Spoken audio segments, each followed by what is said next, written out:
Hello, everyone. Welcome to Lodged. This is a supernatural horror miniseries featuring Monster of the Week. This is part of our new talent showcase where you can see some of the folks here are new to TTRPGs or they want to break into the scene and get some more games under their belt. So welcome everyone. I want you to please have fun and understand that this is a game with a learning environment. So please feel free to ask questions at any time. That goes to our cast and anybody in the audience. If you want to see any previous episodes of different miniseries we've done, our campaigns, all of that is available on our YouTube. You can check out the link in chat. Also, shout out to all of our Patreons. Thank you so much. Everything that you do for us makes it possible. All of our 1-shots, 2-shots, 3-shots, all of that is possible from our Patreon support. You can also check out the link in chat. I would like to introduce everyone at the table before getting further into the game. Please tell me who you are, where we can find you, and you don't have to describe your character just yet, but you can give us like a fun fact or like a little taste of them. And we're gonna go ahead and start with Fabian. Hey, how's it going? I blanked for a bit, but hey, my name is Fabs. I am playing Edwin, the spell slinger. You can find me at Bad House in 1801 by night playing Jet. That's me. Awesome. All right, I'm gonna link stuff in chat here in just a second.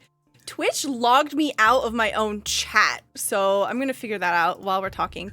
We're gonna pop on over to Allegro. Please tell me all about you. Hello. Hi.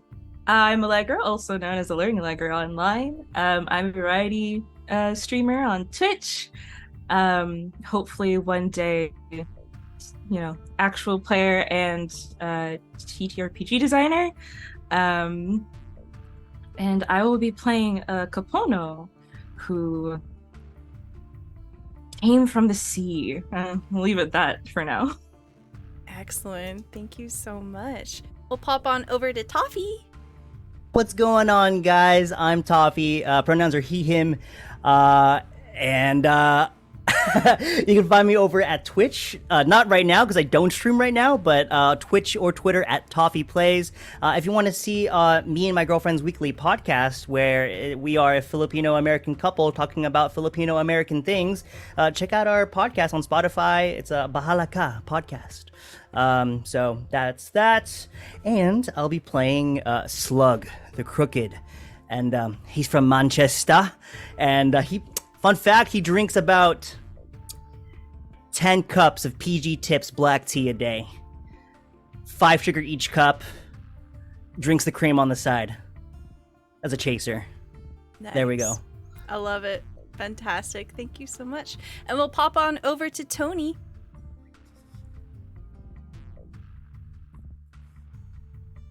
Hi everybody, I am Tony Ng. I am a illustrator, game designer, trying to be an actual player, and I'm playing Mr. Hong Kong, which he got that nickname for having the world record for being thrown out of the window in the background in the most movies. I love that so much. Thank you, thank you. So Lodged is going to be a game where it's inspired by Lockwood and Company and other modern supernatural games. We will start off with a little bit of an introduction of our world. You live in a world where the supernatural bleeds over from beyond the veil, especially malevolent spirits that are unable to cross over. Fortunately, the group of you are part of a squad of agents. You receive some support from the government, and your job is to investigate paranormal events throughout the city, and if possible, to try to help send spirits and the other things that you find back to where they came from. You live in a world where the supernatural are part of everyday life here in the city, but that doesn't make it any less dangerous. In fact, our dear agents you will find that it is your job to deal with something called a haunt. A haunt is a location where a supernatural entity of significant power was either bolstered or emboldened through violent or dangerous means. It usually manifests around an anchor, a physical object that serves as some kind of conduit to stabilize and maintain energy. Haunts are important to address because if left unchecked, they can continue to grow. Supernatural entities become more powerful the longer they stay in a haunt, and in some cases might eventually be able to leave it. Not all anchors can be destroyed. Depending on the supernatural entity, there may be special circumstances or procedures to deactivate it. Whenever you enter a haunt, you can feel the perimeter of it.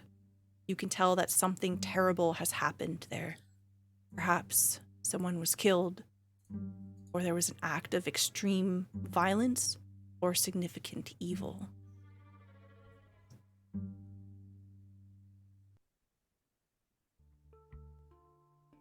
The camera floats through the city. It is broken down into a few parts. You have Uptown, Downtown, Seaside, and Old Town, but very few people go to Old Town these days. In Seaside, half of it has fallen into the ocean, so it's quite dangerous. But downtown is where the bustle of life happens. It's where people work, where they play. And it is there that as we're navigating through the grimy, gritty streets of our home, that we find a particular storefront. We're weaving behind half-broken signs. There are strings of wire attached between overpacked alleyways.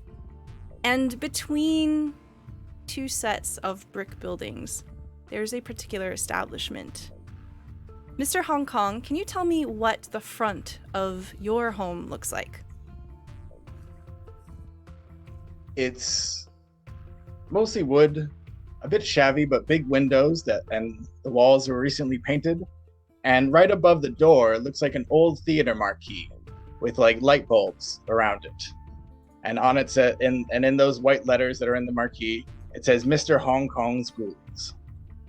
And then on the front door is a golden caricature of his face, topped and bottomed by Mr. Hong Kong's Ghouls.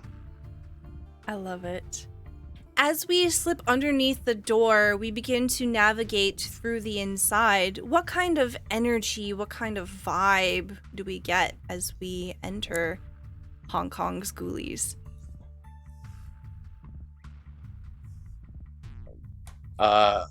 You're greeted by a nice-ish, if bare, receiving room where our secretary, George, is signing people in and trying to get them to do memberships and such like that. So it's sterile, but it's got tchotchkes around to try to make it feel welcoming, like a calendar. It's a candy bowl, George does very well to keep the candy bowl stocked. Always the best mints, the best caramels possible. And this particular month, the calendar is of the most adorable puppy. We currently see George having a slightly distressing conversation with an individual who is about 6 feet tall. You see this woman wearing leather boots that go up to her knees, and she's shrouded in a long jacket. She is wearing shades to the tip of her nose, and she is gesticulating wildly as she's talking to George, but we're not going to focus too much on what they're saying right now. Instead, we zoom past and moving between the various equipment, the different rooms, we head over to the kitchen. And it is here that you are all gathered in the communal space. What do you look like and what are you doing? We'll say that it's about lunchtime right now. And we'll start off with Edwin.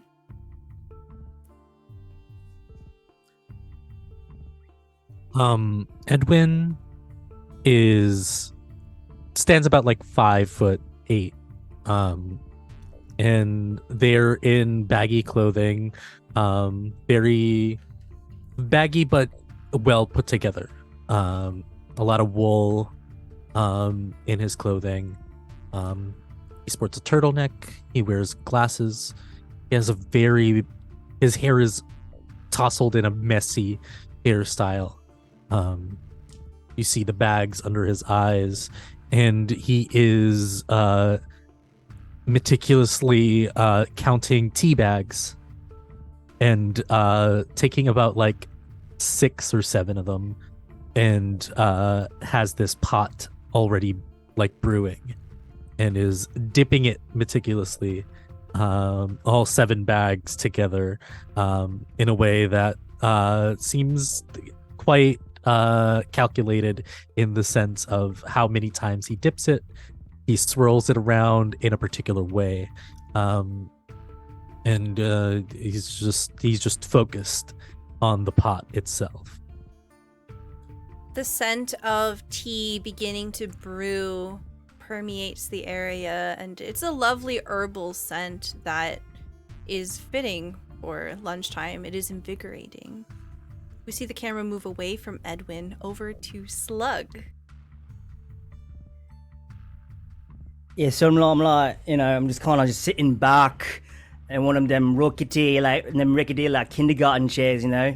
Like what kind of establishment has like chairs that are just, for little kids? Anyway, I'm leaning back in one, teeter-totter each way, leaned up against the fridge, feet crossed over on the table. Looking at Edwin over here with the fucking 8 tea bags. You only need one, bruv. Anyway, just taking a look at the spot. Not really what I had in mind. A little bit of dust on the walls, lighting. Could use some new light bulbs. It don't smell like I thought it would. And yeah, I'm Slug. I'm skinny. I'm like 5'6", greased back hair, hungry eyes, killer smile. What else I got? I'm playing with some dice right now. I'm playing a little bit of craps with myself. Don't really got my bros around to really play right now, but I gotta practice on my rolls. So. That's not good. And I'm just taking in the scene, just seeing everyone else and seeing what they're up to. We hear the clatter of dice as Slug rolls these plastic tchotchkes over the table front. The table that dominates the room, it is quite aged. Perhaps, Mr. Hong Kong, you found it somewhere and given it new life, new purpose here. And there's evidence of initials that have been carved in at some point. There's some strange drawing that is just nonsensical of another time. And there's a lot of bangs and chips that are missing from it. But it does have its own sense of charm. It's sturdy and it has been reliable through many times. Sometimes perhaps a job has went wrong and one of you have been thrown on there so you could be medically attended to, and it's managed to hold your weight and everything that it's taken in the time it's lived here. But across the table, we see Mr. Hong Kong. What do you look like and what are you doing?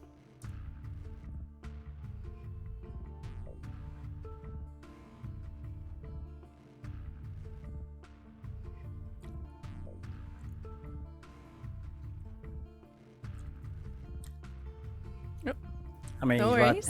Yeah.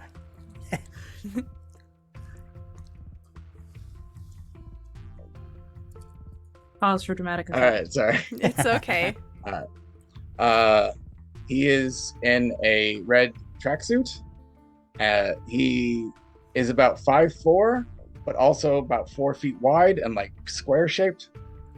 And he's got short cropped black hair that's obviously dyed black because he is very old, but very fit. And as he's coming down, he's sort of like jogging and then jogging in place as he enters the kitchen. And he goes the tussle out of his hair and then thinks against it. And then if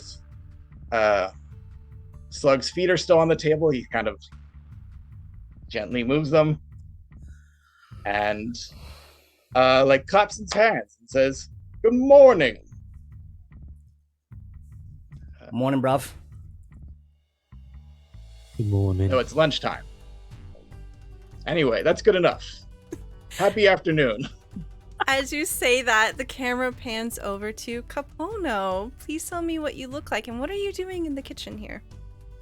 Capono is fairly tall, bit of a swimmer's body. They've got kind of this like deep, like tan brown skin, blue braids that kind of are always dripping a little bit, and these kind of like vibrant, but sometimes like changing with the weather, blue eyes. I think they're probably fairly casual. They're probably wearing like flip-flops and like secondhand jeans and like a fitting tank top and the standard uniform Letterman jacket at all times, and kind of have these like almost webbed like fin-like ears, and I think they're like eating like poke out of a just like out of a bowl with whatever mismatched chopsticks they could find, and they're like leaning against like the kitchenette counter, just kind of like laughing into their fish. There's definitely some breakfast set aside on one of the counters here, but it's a few hours old, and you know that George is not a really good cook. Like, it is under-seasoned. George is a very competent person. They are very thoughtful and very accommodating for everything that you need here to make sure that your missions go well. But the one thing they can't do is cook. So there is a plate of bacon that's kind of sitting there. It's congealing and it's kind of gross and slimy at this point. Some eggs that are lumpy and there's a little bit of eggshell sticking out. I think that no one has touched it. Capono probably would have tried the egg to be polite, but would not have touched the bacon. The egg would be all crunchy in ways that are just extremely unpleasant and just sticks in your teeth. Mr. Hong Kong is very old and probably prefers porridge, but then is also like mixing a protein shake while he's eating.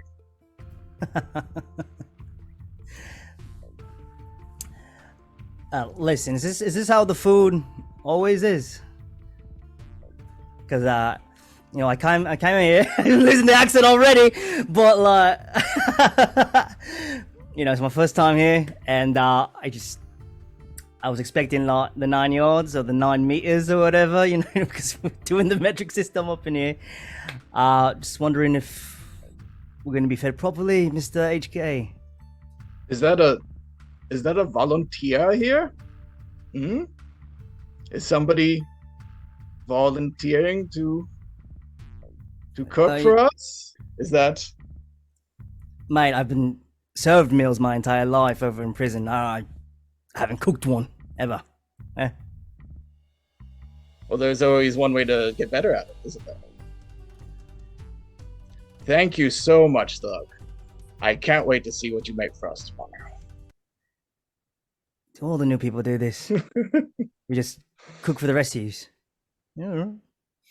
So I can cook up. So we're gonna like, what you gotta tell us here, Mr. HK? Something happening? Just told as me you to- say that, there is a loud crash over towards the entrance of your dwelling.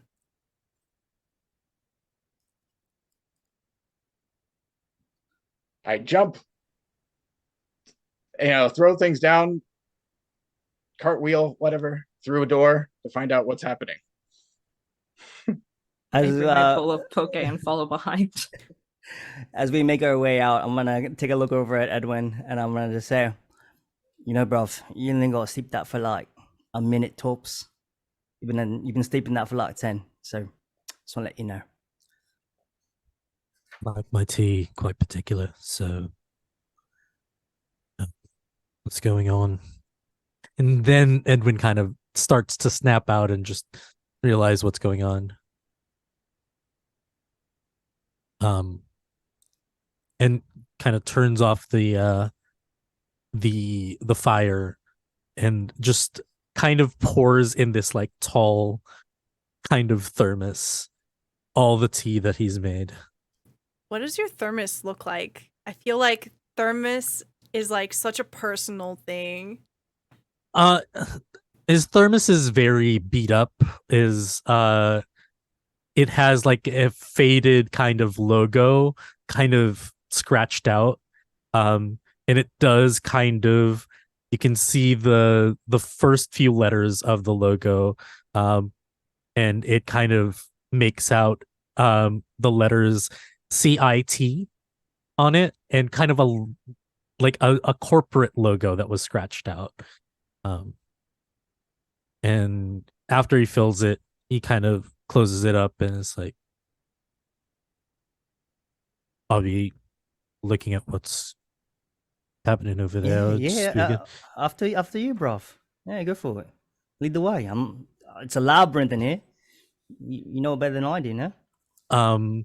When he turns around, he takes his wallet and puts it in the front pocket and goes to walk away from Slug. As he does that, Slug's gonna crack a smile, and I'm gonna whisper to myself because I'm alone in the room. You ready on to me, eh? All right. And fall right after him.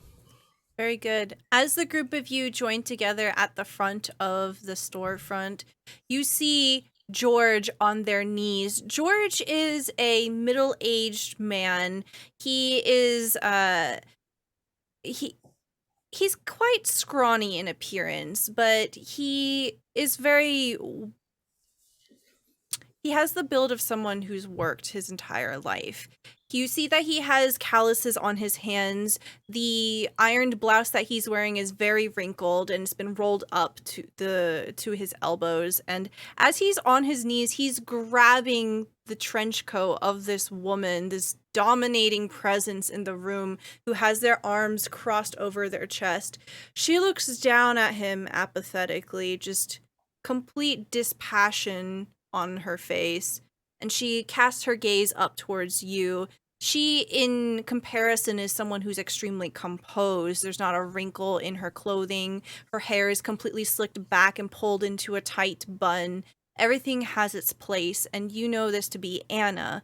Anna is perhaps the premier agent that has been working for Mr. Hong Kong for quite some time now, but you can tell that things are not quite good at the moment. Anna has been quite vocal over the recent month or so about working here, and it's less of what it's lacking here, but what opportunities there are out there beyond the scope of what you can give. And you knew it was a matter of time before Anna would move on to bigger places. Anna is extremely skilled, and her motivations have always been more aligned to the financial. She wants to have a sense of security that might be beyond your means.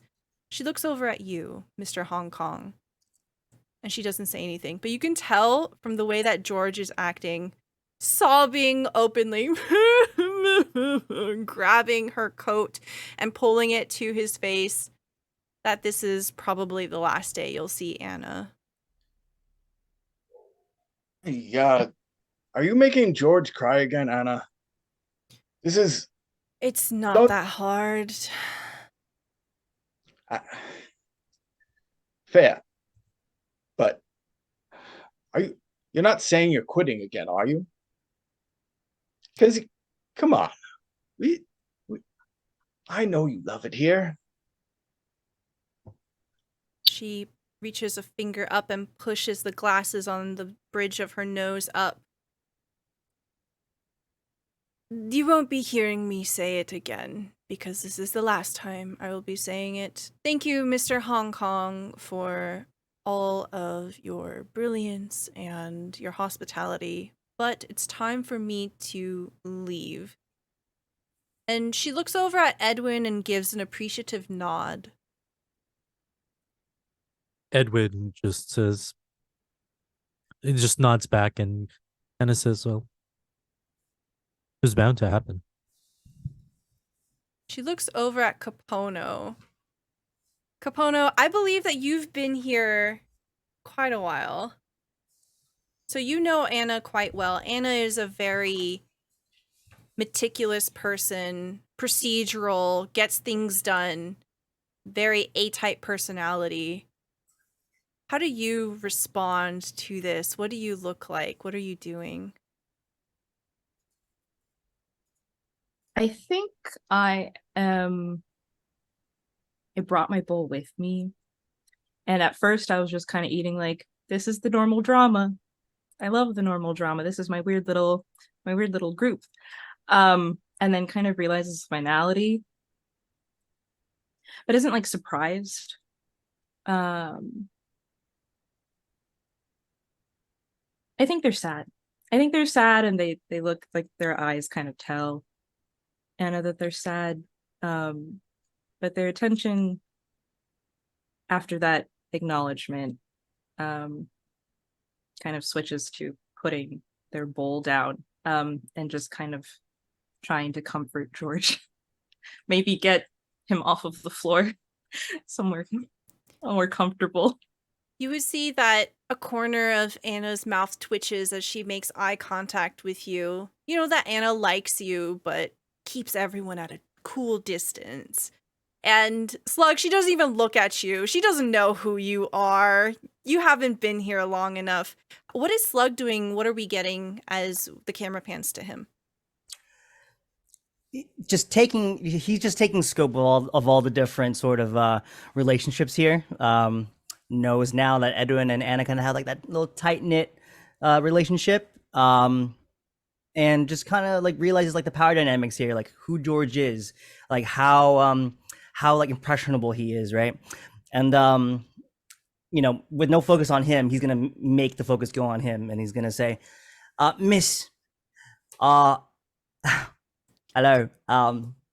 Yes. I think I'm your replacement. The name's Slug. Just wondering, you know, I'm first big boy job, you know. Just wondering if you had any tips for someone to make it to the top." First big boy job, you say? Oh, yeah. Well, the toilet, you need to give it a special extra wiggle, otherwise it's not going to flush. Don't Well. eat the eggs. They run in more than one way. And make sure you keep the stock room stocked. As good as George is at their job, he can't keep his eyes on all things at once. And you see George just kind of weave into another wave of tears, even with Capono consoling them, just Anna, no one berates me like you do. It's not going to be the same anymore. Please don't go. Yes. So after the exchanges, he straightens up. Mr. Hong Kong straightens up a little, like psychs himself up. He says, "I have the utmost respect for you, Anna. And I know you're going to go far, but are you trying to kill me?" As he like grabs onto her shirt and like collapses to his knees. She like shakes I'm a little bit. very old man, very old. And he just like feigns like hurting his back from stretching too far. And she kind of like instinctually, almost as if anticipating this, kind of reaches out and has her hand like balancing the back of your shoulder to keep you from falling if you potentially slip.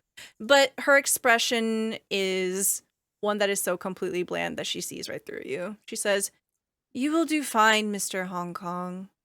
You have around you a room of excellent people," and looks over at Slug. "Potential. But either way, I hope you don't lose your heart."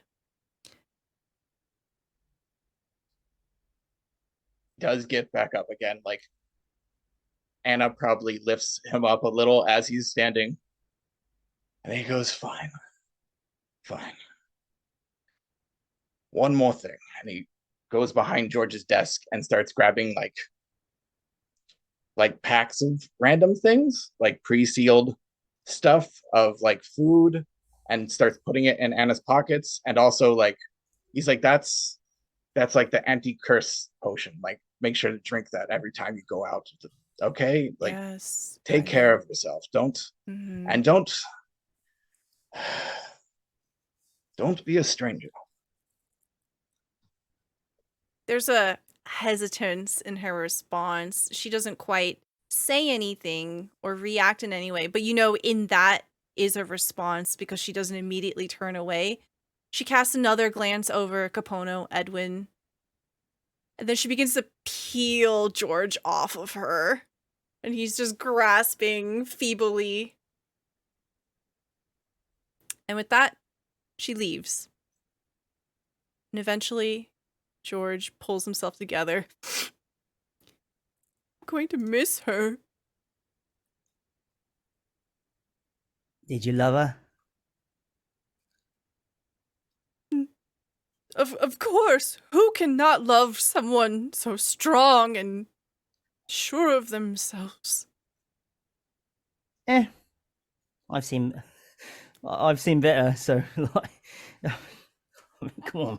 It's kind of like leaning into Capono's like consoling pat patch. Just like, yes. Well, I suppose since the group of you are all here, I should there was something, and he begins to move between the various things on his desk, which is uncharacteristically shuffled. You can tell that this has been very emotionally draining and upsetting for him, as your group is very close-knit, and losing a member, though you might have a new one here with Slug, it feels like there's a void. There's going to be a change in dynamics here for certain. He pulls up a yellow notepad and begins to flip through it. I came across something interesting. I have a guy, my guy in the communications department. He mentioned that there was at least one fire truck and one ambulance dispatched to Uptown on Timber Street. But these were removed from the logs, which means, something happened and they don't want people knowing about it. Oh, interesting.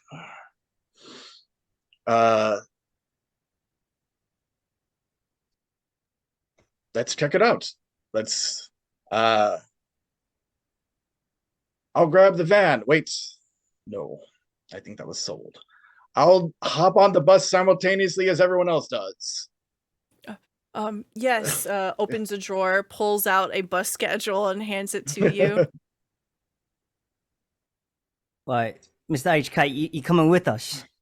I thought you like stay here and oversee things. You coming with us? Of course. Also, we're just checking it out. I don't know what's going to happen exactly, and I want to look around. I know you just got here. Part of what I do is also investigate with you all, so that Yeah, all right. I have a lot of experience in the field. You are my young muscles that jump around and climb, kick, and etc. And I talk and I search for things. Sure, let's take that boss. Hey George, just want to let you know, Yeah. I took like 10 bosses to get down over here. I don't know if I want to be compensated for that. Like, it costs I'll need your $22. receipts. And, That is a funny joke, George. Please don't take any receipts from that. Oh, okay. Do you want the bag? And he gestures over to the duffel bag, which has the things you need to hunt the entities. Is there I go and Hong Kong? grab. Yeah. There you go.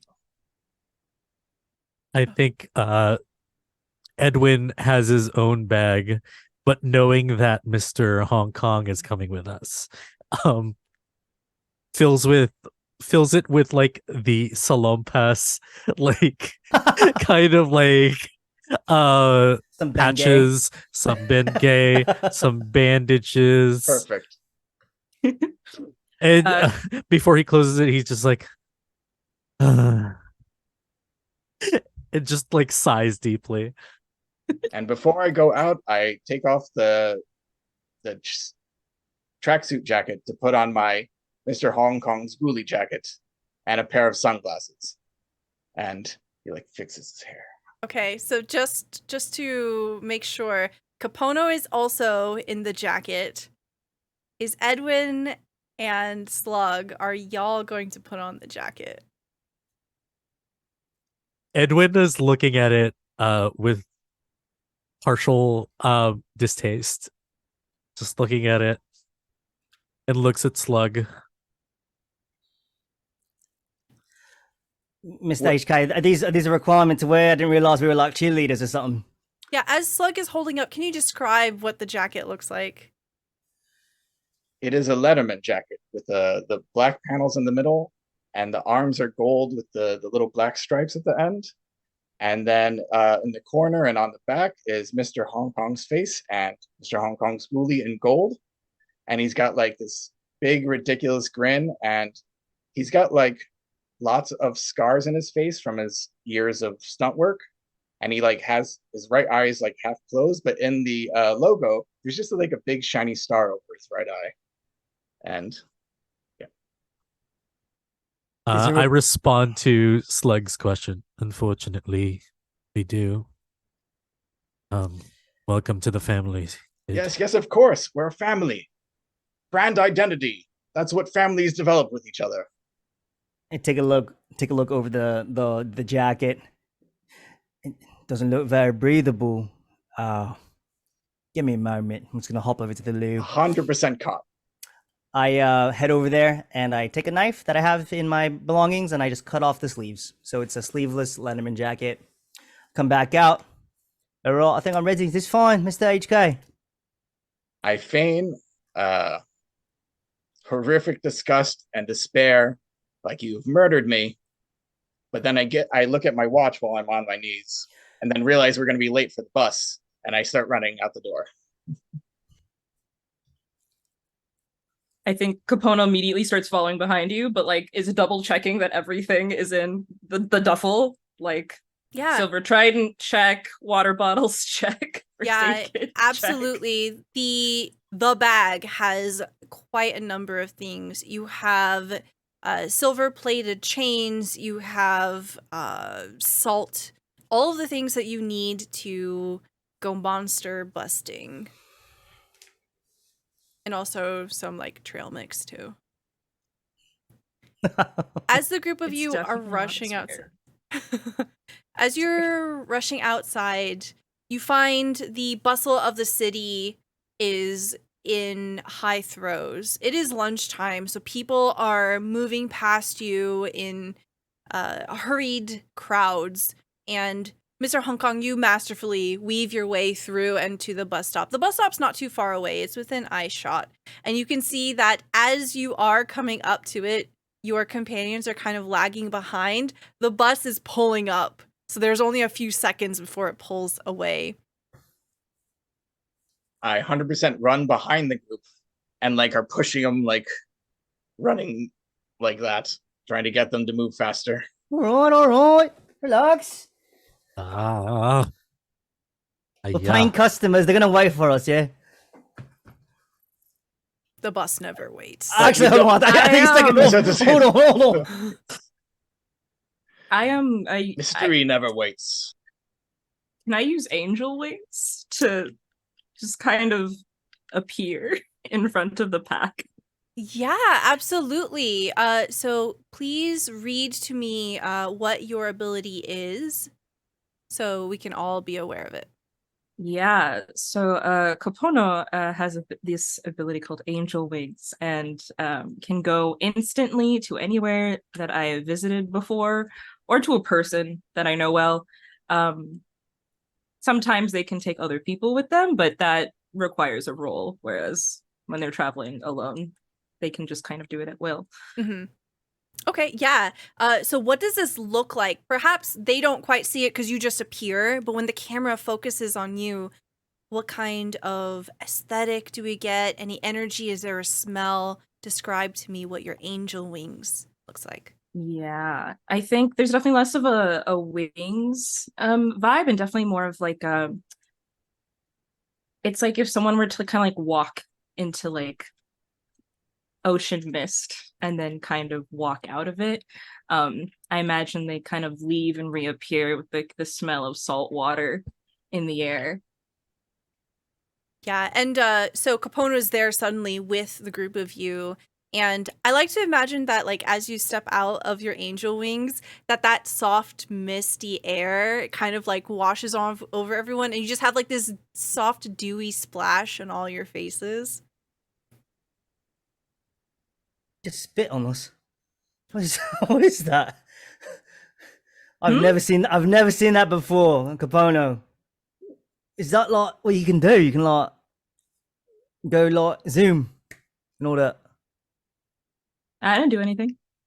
All right, well let's catch this bus then. Come on, catch the bus. Let's go. Y'all climb onto the bus. You can see that it is about half packed. You are fortunate that there are a scattering of seats throughout. Do y'all sit together? What's the vibe here? You see the bus driver begins driving off, but has very expectantly looks over to whoever comes on first to pay for the group. I think I'm the one who's like paying for everyone as like just helping out with like Mr. HK's finances, just pays the man and just kind of looks at them just to explain like you didn't see anything after Capono did their thing. Yeah, you can see like as they look at you, they give you a bit of a nod. You would all know as people who live in the city that it is not super unusual to have supernatural beings living among us. You even see a few of them on the bus as well. There is definitely this energy of cooperative spirit, and also it just in general, if a supernatural entity is not harmful and proves that, you know, they can just vibe, they are more or less accepted. So he just kind of gives you a nod and it's very dismissive. He doesn't make a big deal out of it.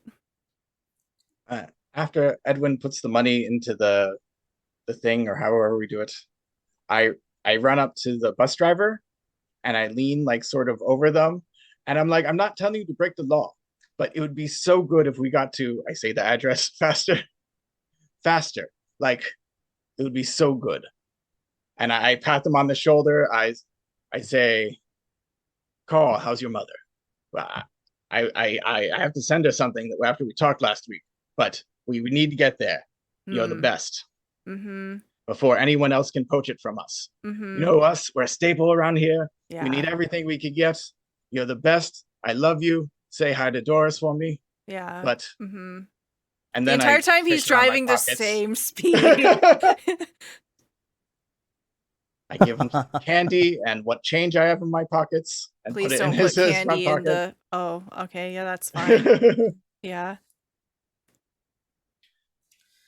And I'm like hopping up and down next to him, sort of like. Yeah. So as Mr. Standing. Hong Kong's kind of standing near the front, you see that there are seats in the back, kind of scattered throughout. There's kind of like a crowd of people towards the middle. Who sits down first, and where do you sit? Edwin, Cabana, you all got any sort of preference where you want to sit? I don't mind. I do mind. I kind of want to sit in the back if you don't mind. I personally don't care wherever we end up. Sure. And I'm just gonna walk to the back very stiffly, robotically. Stella, is it okay if we see some people that are sitting back there? Mm-hmm. Yeah, I see some people sitting back there, and as we approach, I'm just gonna go, hey, roughs, up and at 'em, yeah? You see this teenager kind of listening to their Walkman, and they look up from their notebook where they have been sketching, and they move the thing. What?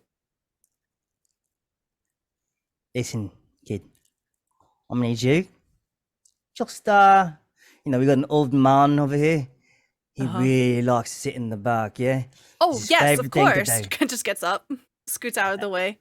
As he gets up and rolls out of the way, I'd like to pick his pockets.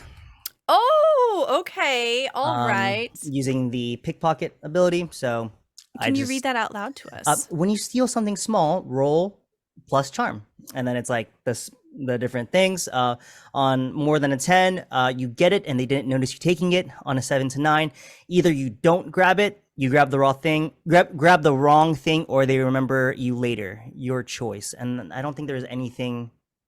Yeah. For 6 and below. So yeah. Okay. So go ahead and roll charm. So this will be our first roll of the night. So with Monster of the Week, the way that we play this game, we are going to be using 2d6, and we add whatever the appropriate stat is. There are, I believe, 5 different stats in this game. We have charm, cool, sharp, tough, and weird. So for Slug, can I please get a charm roll? So 2d6 Yes. plus your charm. Terrible. That's gonna be a total of 4. 4. Okay. On the scale of this is a failure. So you try to reach into the pocket to steal something, and I think what happens is there's an awkward kind of shuffle. They're graciously they're super accommodating. They're totally fine with giving up the seat. And they're kind of like bumping into you, and your wrist kind of turns a funky way, and it actually will hurt your wrist a little. You're not going to take any mechanical damage, but there's a bit of a sting to your wrist, and there's this awkward, your hand is stuck in their pocket, and they're just looking at you in the face. Sorry, the bus kind of jolted a little bit. My apologies. No, it's fine. It's fine. Please take your hand out of my pocket. And everyone can hear and see this. I don't got my hand in your pocket. It's like, go ahead, just take it out. Yeah. Nothing to see here, everybody. Nope, Nothing to see here. It's fine, everyone. Just sits down and puts their Walkman headphones back on. All right. I turn around at hearing him literally yell that. And I just say, ha ha ha, funny joke. So great, very inappropriate though. Hilarious. And I turn back to the bus driver instead. Yeah, Carl is just yeah. Just driving the same speed. Capono, where do you see? You see Slug and Edwin settle down in the back. I think Capono just kind of stays standing, leaves room for if there's still seats for someone else to take a seat later. But just has the duffel over the shoulder. Just I love it. Yeah. So the ride is mostly uneventful. As the bus is making its way through the city, we see more streets passing you by. There is a moment where the skyline breaks apart and you see a cascading view of Seaside. You knew that at one point in the history of the city, that Seaside used to be another bustling district. There used to be a mountain of buildings, a few skyscrapers. There even was a Ferris wheel at one point. But it was about perhaps 50 years ago that something had happened. There were a lot of conflicting reports on why it happened, but essentially a large portion of Seaside literally just crumbled and fell into the ocean.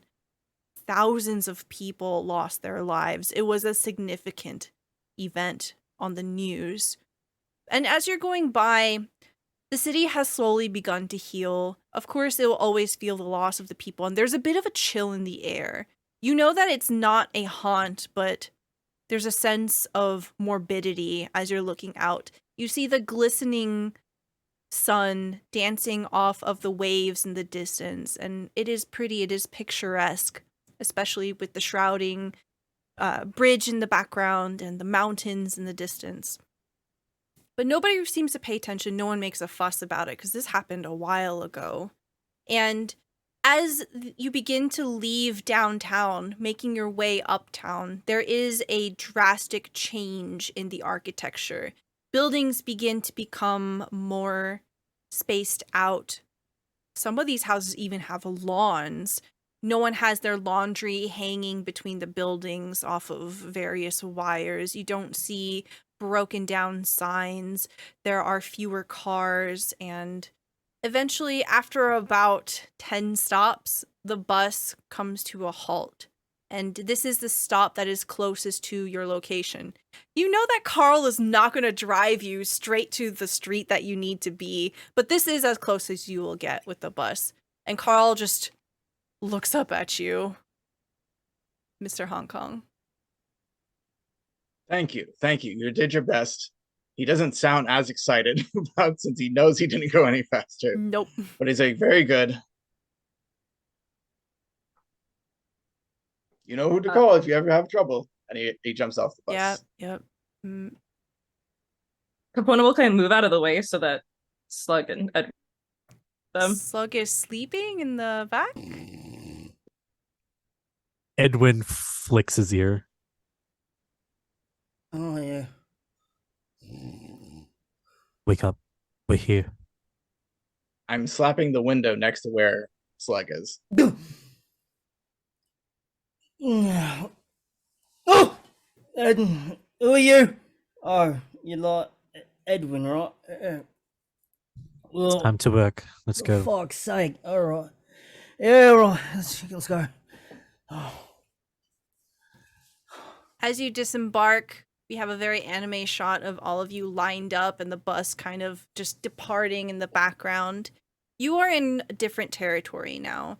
There are very few people walking around. You see mostly the occasional upscale car driving past. This place speaks of luxury, of people who come from a place of privilege, and you know that you have a bit of a walk. It's going to be about 15 minutes that way. I miss that car so much. You have any idea why Mr. HK sold it? You talking money or something? Something. I'm part of the team, bro. You can't just tell me. You know why? Just tell me. I think we should build a little bit of trust, you and me, you know what I mean? Capona, you too. If you know, just tell me, you know? Look, I think it's quite obvious. We're not the most funded company out there, so sometimes when you have someone like Anna, we need to pay them. So it was Anna the car. What do you mean not funded? Well, you know, how me and Mr. HK came about, I let him tell you, but from what he told me, he's filthy rich. I can't believe you're on that side of town and you don't got your little thing right up here. I am continually running back and forth as I realize they're not catching up with me. And I only hear the last part. Very wealthy. We're doing so good. Let's keep going. Very, very wealthy. Of course. Look, we can talk about this later back at the place. Cool. And I'm just going to follow Mr. Hong Kong. Okay, yeah. As the group of you are heading down Timber Street, it's almost as if stepping through an invisible barrier. You feel a shift in pressure. The temperature around you ambiently drops, and there is a bit of frostiness in the air. You can almost taste how cold it is as you draw in every breath. You all know that this sensation is unequivocally, without a doubt, a haunt. You feel this every time you enter a haunt. That means there has been a violent and terrible occurrence somewhere within the perimeter of this place. My demeanor changes immediately from like the jogging and running and frantic to like I stop, I turn to Capona since she's holding the bag and I unzip it and take out gloves. And I proceed to walk slower, and I'm like much more aware and like looking around as I start stalking forward. As you're moving further down Timber Street, it gets stronger and you're able to pinpoint exactly where it's coming from. It seems to be mostly contained around a singular building. It is a 3-story home. You see that they have a small yard in front that's perfectly manicured. There are circular bushes on either side, framing a perfect walkway that is guarded by 2 stone gargoyles sitting right at the front. There is a heavy oak door, and you see that there are gold embellishments on the handle in the corners of it, just completely garish and unnecessary. The windows are wide and open. You see they aren't covered in any way with curtains. They have been pulled aside as if they have nothing to hide. But you see that all of the windows are closed. There doesn't seem to be anybody on the street here. There's no cars parked here. And you can see up on the 3rd floor, just at a glance, the shutters have been closed. The curtain is drawn. You can't see in the attic.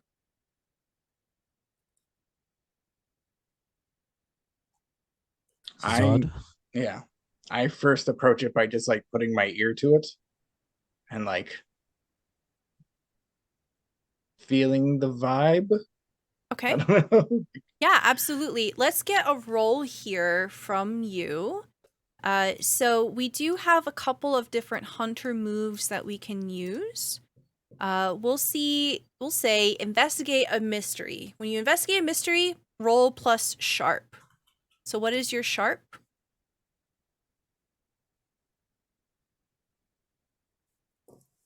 It is +1. Okay, so 2d6 plus 1, please.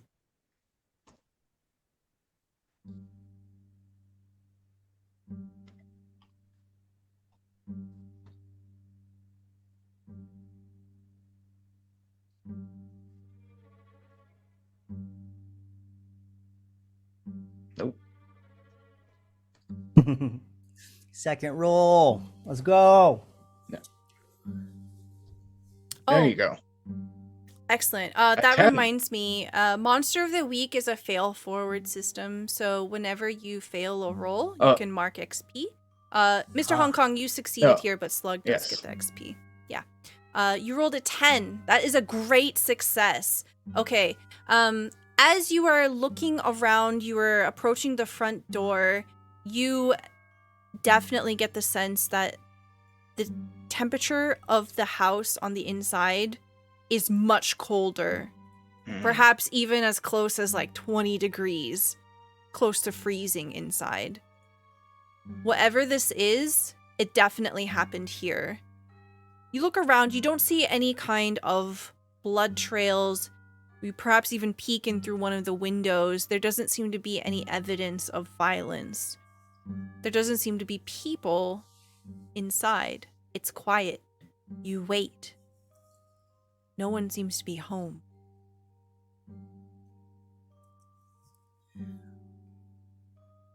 We stay out here a little bit too long. We might get some eyes on us, yeah? So make it quick, Mr. HK. What you got planned? I'd check the door first just to see if it opens on its own. It is locked.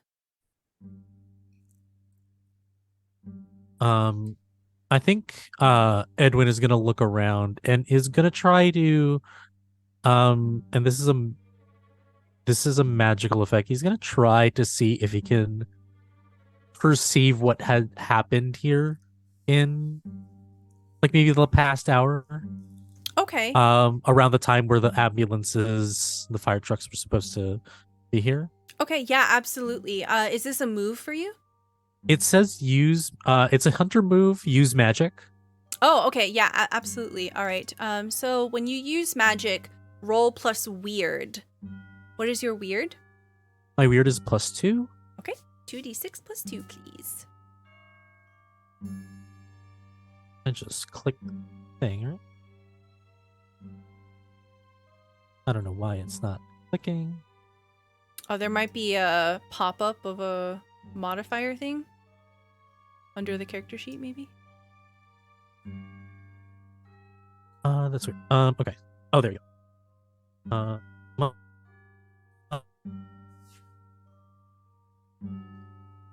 Oh no, Fabs. The magic's too strong. No! Oh, no. The magic took him!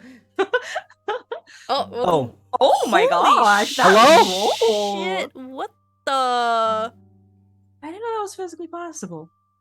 Oh, I think it doubled up. Is it? Oh, it did double up. It did double Yeah. up. That's Still Okay. a 14. that might be wrong. Yeah. It's No, still no. 14. Okay. Yeah, it's Still. 14. That is a great success. Okay. Also, welcome back.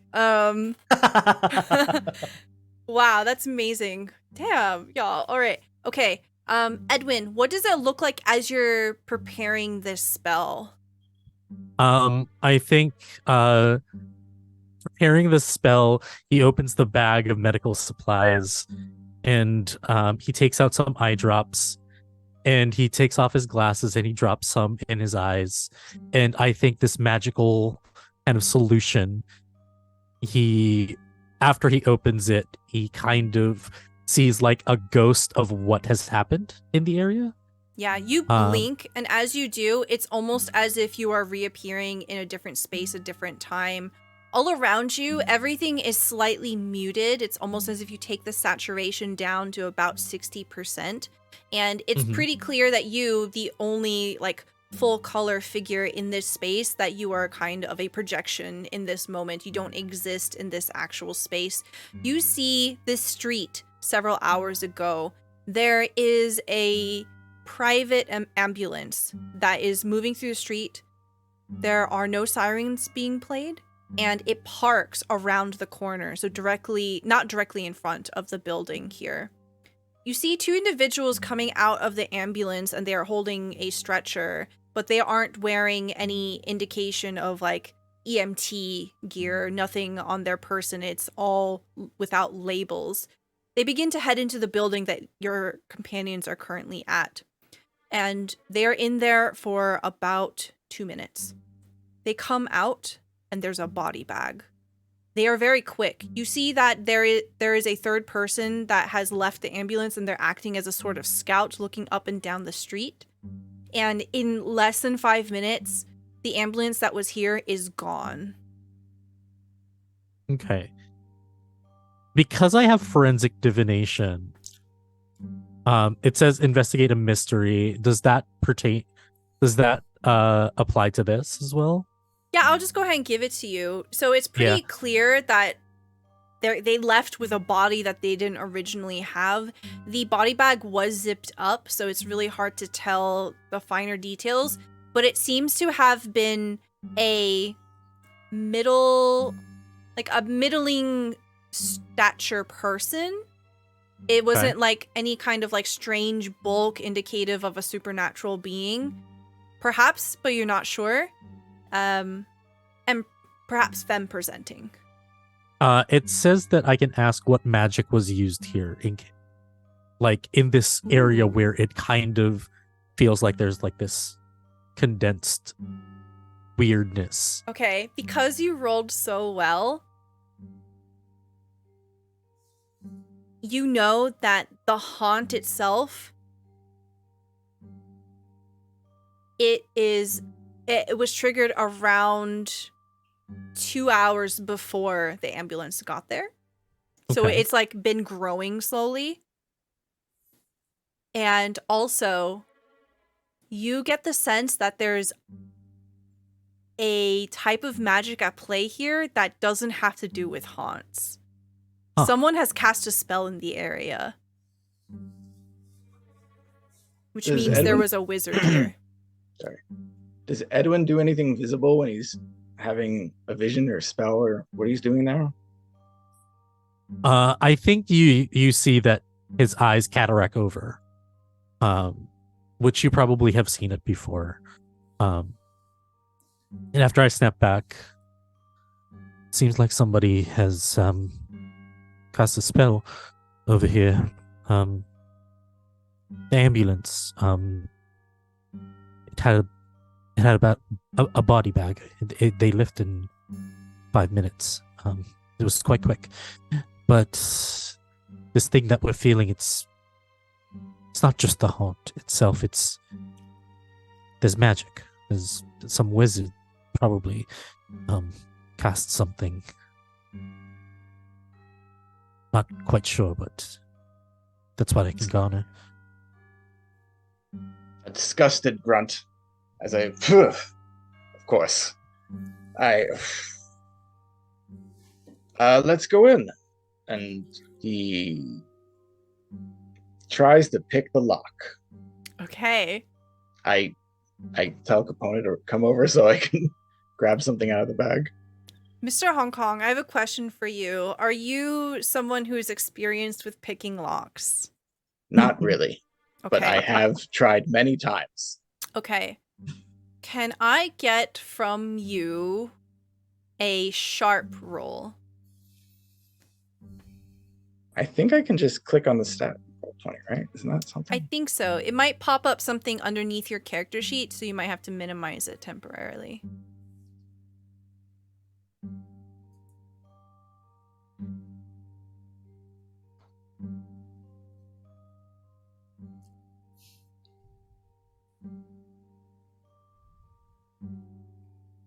Nah. I'll just type it.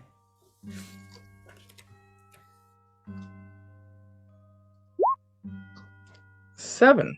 Okay. A 7 is a partial success. Mr. Hong Kong, you are trying to pick the lock here, and it's taking a long time.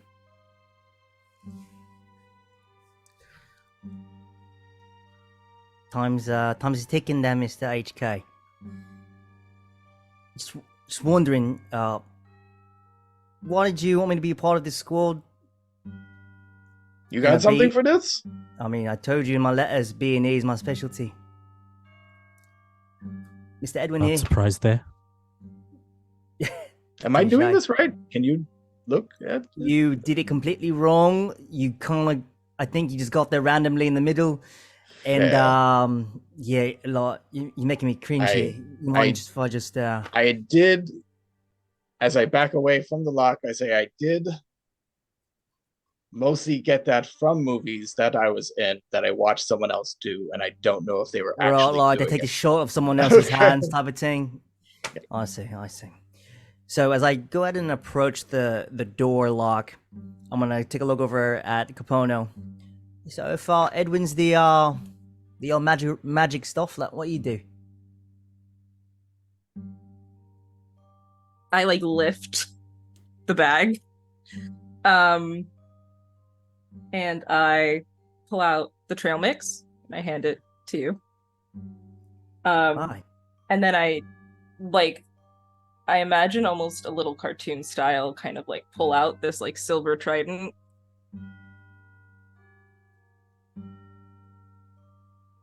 Usually this kind of stuff. You get like physical with it. Well, usually I use the words first if I can. Right, but you can get physical with it, is what you're telling me. Like you know how to. Right, bruv. Good on you. As I go ahead and turn my attention towards the lock and attempt to So Mr. Hong Kong did succeed at a partial success here. So as you're like looking back, Mr. Hong Kong is still fiddling with it, and click, the door unlocks. What did I say? I saw it many times. I can. Right, but like from the state of things, you're lucky nobody's here. Because, do this in any normal place, the folks, they're just gonna go ahead, get the revolvers, get the shotguns, they'll be ready to get you. Get you a nice little blast right then and there. So I pat him on the chest and I say, "Thank you for volunteering again for picking locks in the future. You are you have so much enthusiasm for this work. I'm really glad that I brought you on." And then I enter the building. Okay. right. As you push enthusiasm. open the door, there is a runner rug that leads you in through a wooden corridor. You see that there are paintings, small circular portraits hung on either side, and they show these stuffy looking people that are self-important, and they're not even looking at the direction of their audience. They're cast their eyes to a side, and they're garishly dressed. which gives the impression of opulence in this home. You see that the plants that are posted near the door, that are posted in the hallway, seem to be withering. It's almost as if they haven't been watered in weeks, maybe. There is some sign of neglect. Capono, you are a very special kind of person. You, as you enter a haunt, will always be able to tell if the haunt belongs to a nature spirit. This haunt did not belong to a nature spirit. So that's some free information that you'll always get. You step in, it's cold. Your teeth threaten to clatter.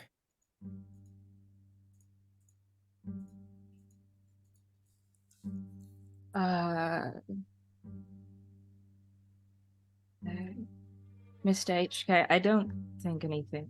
Well, we already knew that nothing natural did this, probably. But I don't think. I don't think cut my whatever did hands. this likes nature. Hello? Hello? You call out, and you hear a creak coming from upstairs. Maybe it's the Aha. house settling. Good enough for me. Is there obvious stairs? Or Yeah, so the structure of the hallway here, you can see there's closed doors to the left and to the right, and then eventually it opens up into probably a dining area, and in between here and the dining area are a set of stairs that dominate the room.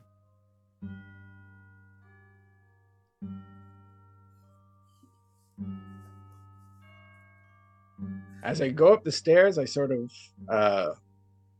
get like a wider stance. I like spread my legs and like try to like move quickly, but like I'm ready to jump sideways or forwards or backwards.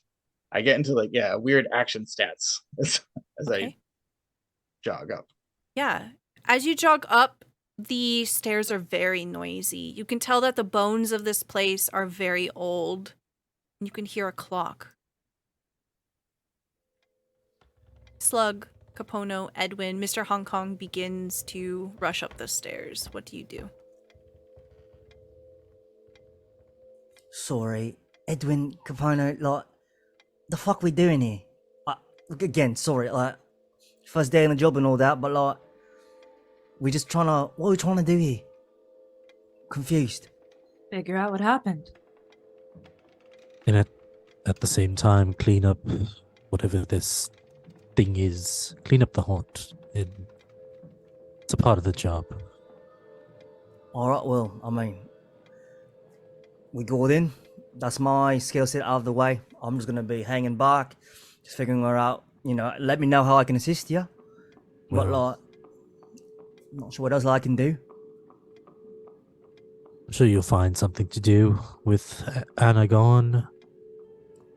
It's all hands on deck, so happy first day, kid.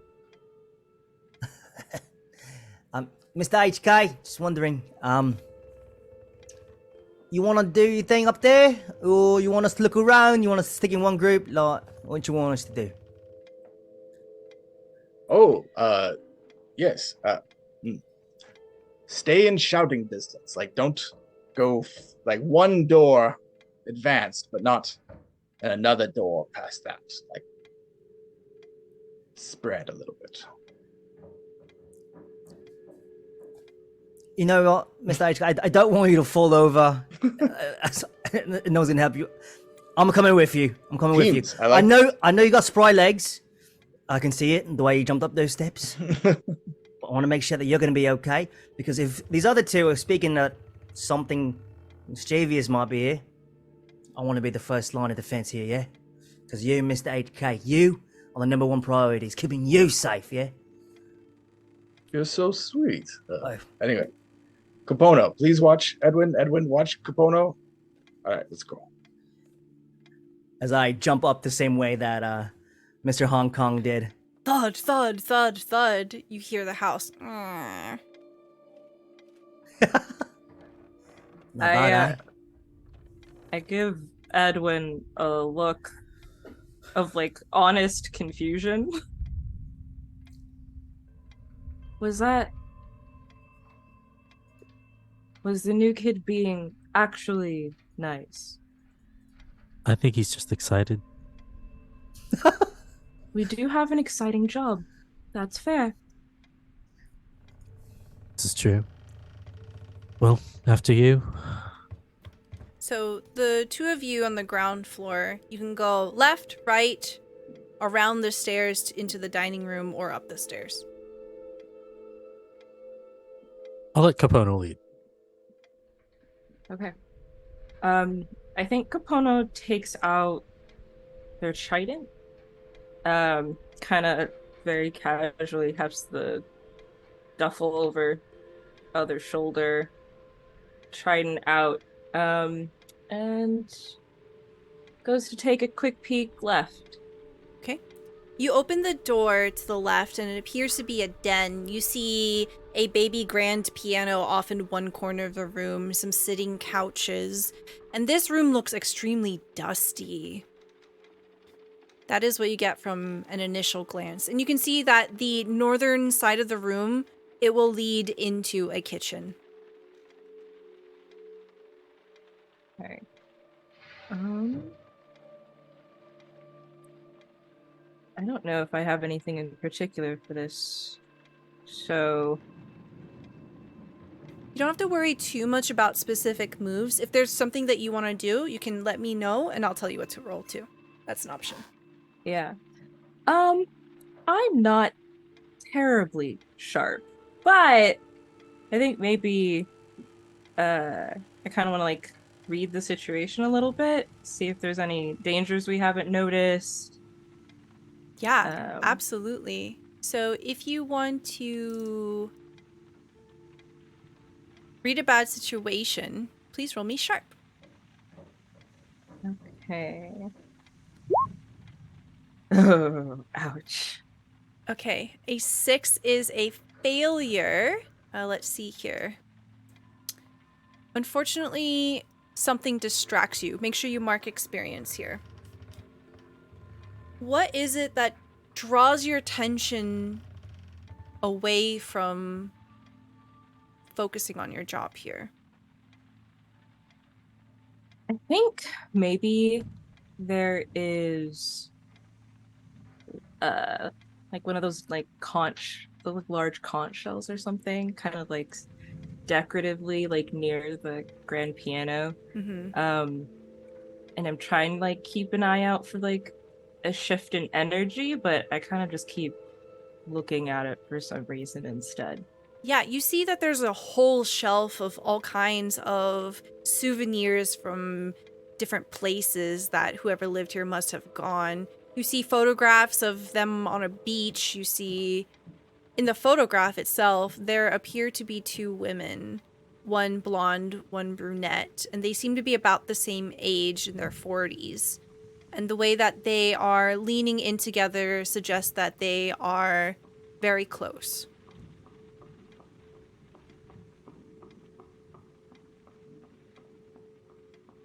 Does that remind you of home? Oh, Shells.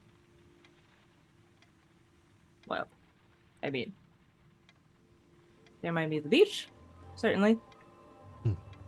I don't feel anything in here. Do you want to try Sure. other room before we go meet up with them? And I think my attention is drawn to the photo as well because of Capono's drawn attention to it.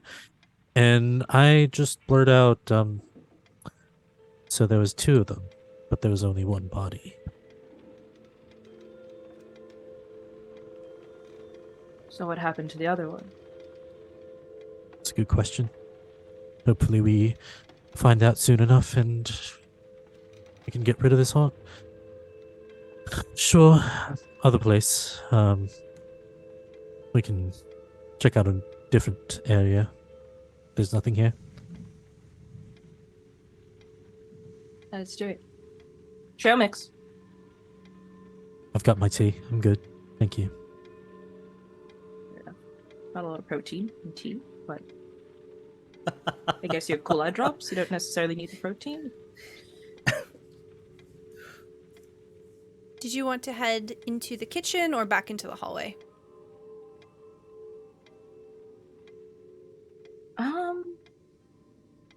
I think earlier we briefly saw that like the upper area was kind of more of the closed off, right? So I think Capono at least is like not really worried about the kitchen. They already have their trobets. So I think hallway, if that's good. Yeah. So in the hallway, you get to go into the dining room or you get to go into the right room. I think right. Okay. As you reach to open the right door, the camera cuts back over to Mr. Hong Kong and Slug. You have climbed the stairs and you're looking around. You see that this is a landing. There is a portion of the second floor that is open and you can look down at the foyer below. So you can kind of see Capono and Edwin heading left below you at this time. This hallway opens up into a series of rooms. There's 2 on the left, 2 on the right, and there's another set of stairs that go up to the 3rd floor. As we head up, the other two would hear. I would yell down to the other two, "Oi, brovs! If you can try to find like some sort of light in here, I don't know if the light's gonna mess with them spookies, but like try to find some light in here. It's fucking. Is it dark in here?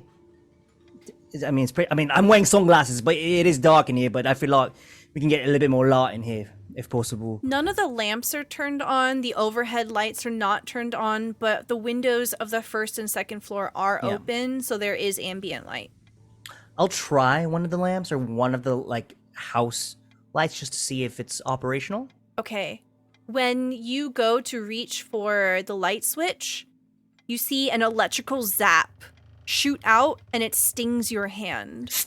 I am Mr. Hong Kong. Don't the electrical's all wacky, yeah? It's all fucked. So don't. Oi, you two. You no okay? light, no lights. Okay? Don't. Okay. Sorry, go ahead. Yeah, we're fine. Why are you so far away, Mr. H? Next to me. I need to be able to dive. In when when the poltergeist thing comes. Actually, I need to dive right in front. Get over here. All right. Try to be quiet, yeah. Let's do 1, 2, 3. Let's just do door number 3. That one right there. Are you feeling something? Do you have that? Do you think you have the touch? What I'm feeling right now, bruv, is Capono gave me that trail mix. I looked at the back. It's been like 2 years expired, and it's giving me the runs. I gotta find a bathroom before we even do any ghost hunting, yeah. Cause like, I know like sometimes like when you find ghosts, you like smell like sulfur or like electricity.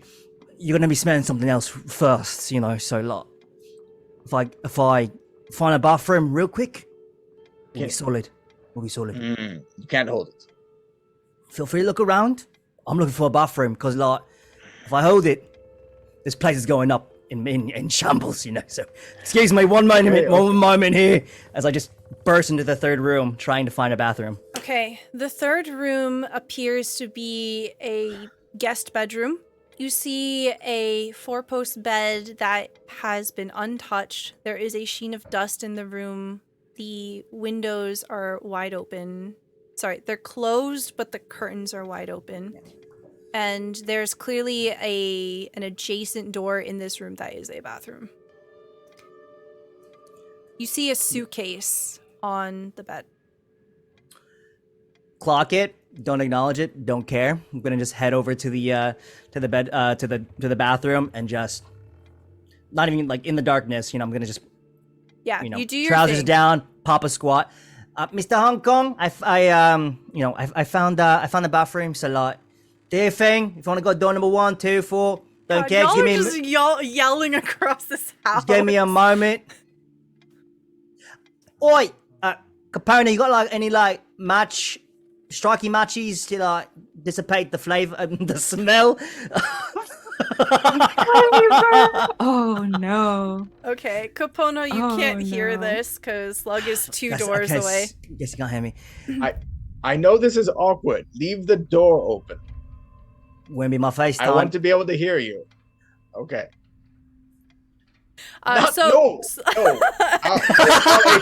okay. We'll move Oh. on. So Slug went to the bathroom. Mr. Hong Kong, what are you doing?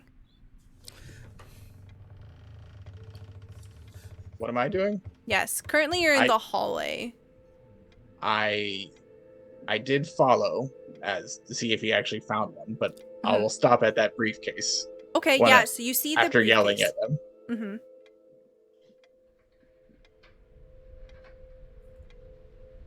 I sort of like check the handle to see if it's heavy before I like move it. Okay. It is surprisingly heavy. As you gently nudge it, you can get the sense that there are bulky, unusual items in it. So it's not paper. It feels kind of like someone must have shoved some paperweights into it or something. You do see that there is a lock on it. A number, 4 numbers that can be rotated.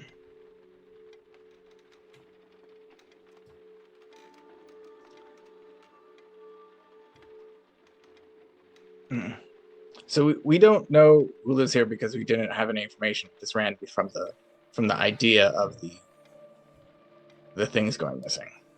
Mm-hmm. Okay.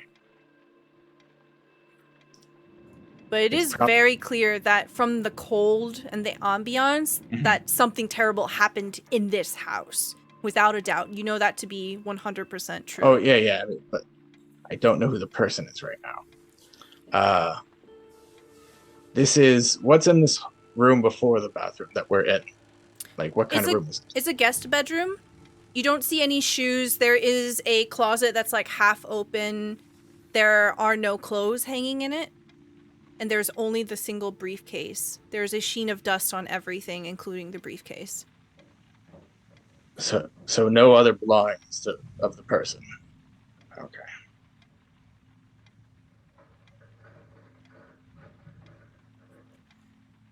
I try a quick tug to see if it opens on its own. It does not. Okay. And then do 1, 2, 3, 4.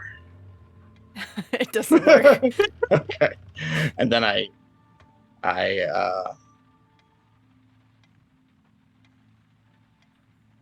try to gently rattle it Okay. to see if I can move the contents a little bit. Yeah, absolutely. They seem to be loose in there, maybe like large rocks or something. You can hear them smashing against each other gently.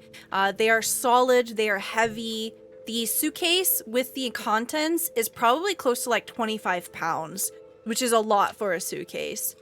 And Slug, you are nearby. You can hear Mr. Hong Kong is messing with something. You hear something heavy, solid. Can I get a sharp roll from you, Slug? Yeah. 10. Okay, a 10 is a great success. As you're doing your business, you happen to look over at the waste basket, and you see that there is a hand towel with blood on it. I'm gonna just pick up the wastebasket by the handle, bring it closer to me rather than picking it out. Oh. Oh yeah, boss man. I think we've got like some blood here on this rag here in the bathroom. Don't know if someone got a bloody nose or, as I inspect further, is it like, like spotty blood? Is it like?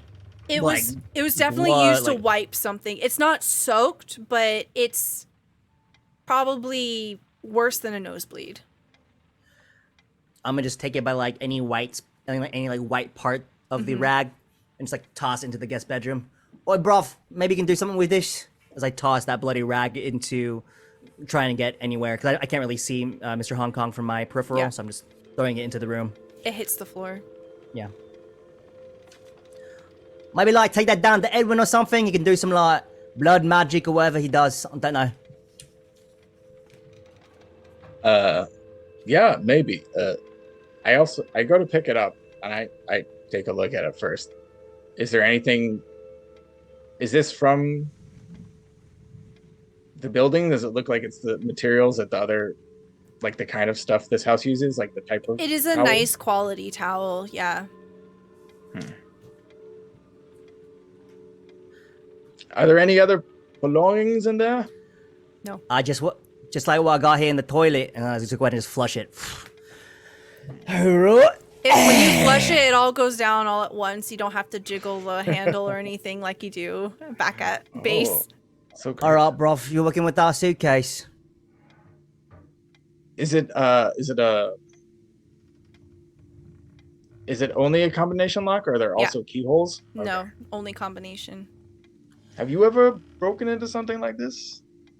Of course, bruv, many times, but like, let me, the code's got to be around here somewhere, like, these types of rich folk, they keep their passwords on everything, like, it's probably just on the front door of the fridge, or like, I don't know, like glued next to the TV. It's gonna be here, so I can hold on to that. I'm not sure. What? I'm not sure if this is the resident of the house. This is not the main bedroom. This is the guest room. Mate. But anyway, yes. I've seen shows where like the husband sleeps in the guest bedroom because like the wife's mad and all that. So like, wouldn't be out the question. I guess an office then, if it is someone who lives here. Either way, it's something valuable, something inside might help. I'll take it off your hands then. Yeah, lad. Yeah. Oi, Edwin, Capone, you find anything down there? As you say that, sorry, go ahead. No, go free.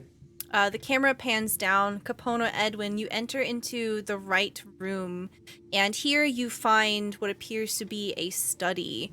There are bookshelves that are floor to ceiling with every wall of this room except the one that you come in through. There is a mahogany desk, richly lacquered, in front of you, and there is a sturdy, fluffy black leather chair behind it. You see that there are stacks of papers that have been roughly pushed together. They're not meticulously neat like the rest of the room. It's almost as if someone picked them up and tried to like put it there off the floor.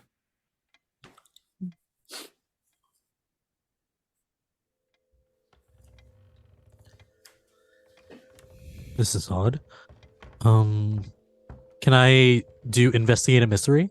Yeah, absolutely. Go ahead and roll sharp.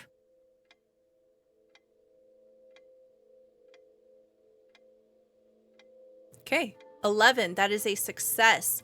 You begin to look around for some of the finer details here, and you notice that a part of the bookshelf seems to possess books of the arcane nature.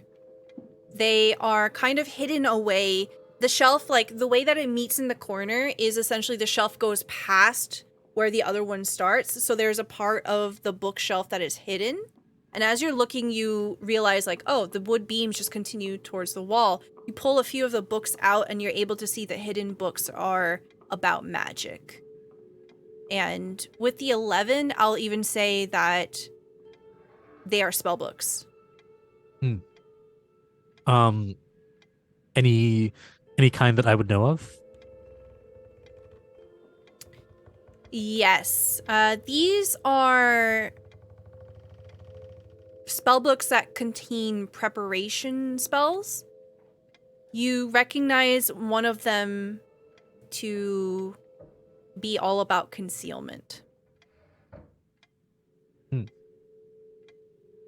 Concealment. These are kind of advanced. I'm not quite sure where you would place yourself on, like, if you're a beginner, if you're very experienced, or if you're like a master. But it's definitely like advanced, experienced. I think I'm at the I'm at the middle of beginner going to advanced. Okay, so this is just a little beyond your power. Mm-hmm. I'm probably gonna take some of the books.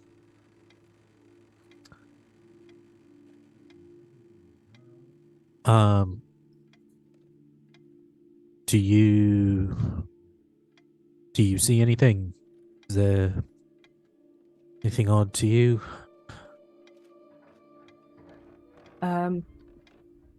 Those papers are kind of out of place. Did you Can find we? something interesting? Should we take some of those? Should we take some of that? I think these might be interesting for me later on, but it might also explain what might have happened here. There's it's a bunch of spells for concealment. Might actually explain why this place seems to be outside of reality or of some sort. Might have caused the haunt. But these papers do seem interesting enough. And as we go through the papers, what do they contain? You look at the papers and they are in a cryptic code. Oy. And as you pick up the papers, both of you at the same time feel a shiver going down the back of your neck, almost as if something is behind you.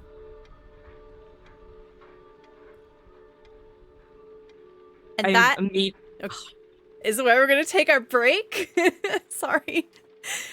Please join us in doing a little stretch, grabbing a little snack, and we will be back in about 5 minutes. Be right back, everybody. Capono, Edwin, you hear the ruffling of paper as you're looking through these very strange notes. They're not in English. They're not in any human language. They're cryptic, arcane. At the same time as you're focusing in on them, trying to decipher them, you feel this chill running up the back of your neck. Almost as if something is behind you. Capono's immediately going into defensive. Yeah. Duffel bag, like, secured, like, partially over shoulder, trident out. Do you turn Turning around? Okay. At the same time, Edwin. Edwin is going to carefully put together all the papers, put them in like kind of like the bag that they brought, and slowly just like look back. The two of you, as you turn around at the same time, it's almost as if blue fire, but instead of hot, it is intense cold. Almost as if you were reaching into a freezer when your hand is covered and wet. It just bites into the skin of your face as you see this phantasmal image of what must have once been a person. However, you see that their limbs are just a little too long, a little too disjointed.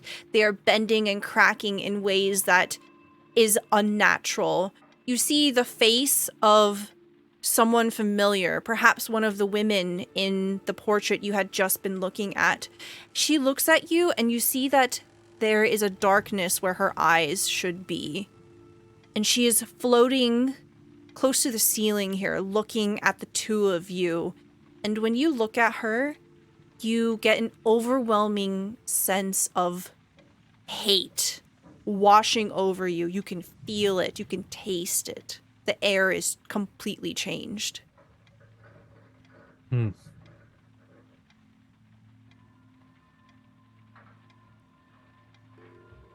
When you say looking down at us from the ceiling, like, how tall is this room? This room is about, we'll say like about 12 feet tall. So she's hovering about, she isn't like standing completely straight. She's kind of hunched over on herself. So we'll say that she's about 5 feet off the ground. Okay. I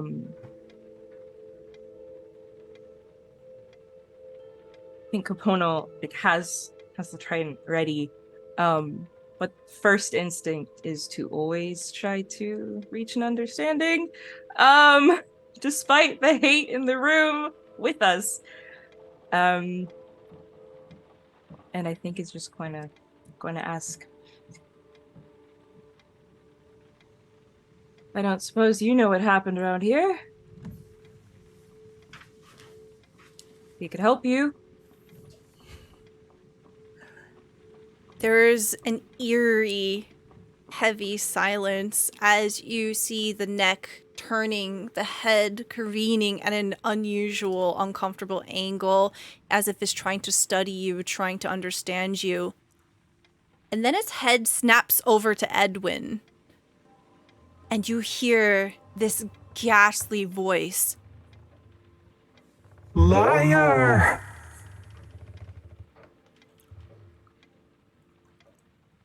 Oh no.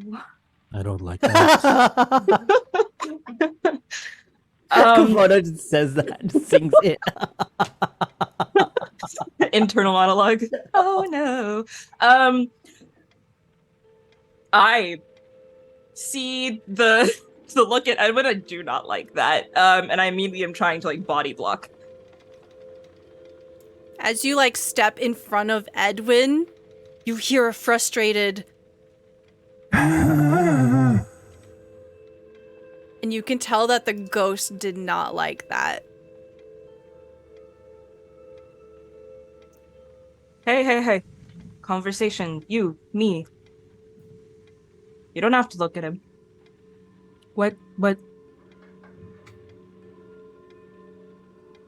What's wrong? Okay, sounds like we should do a roll here. Okay,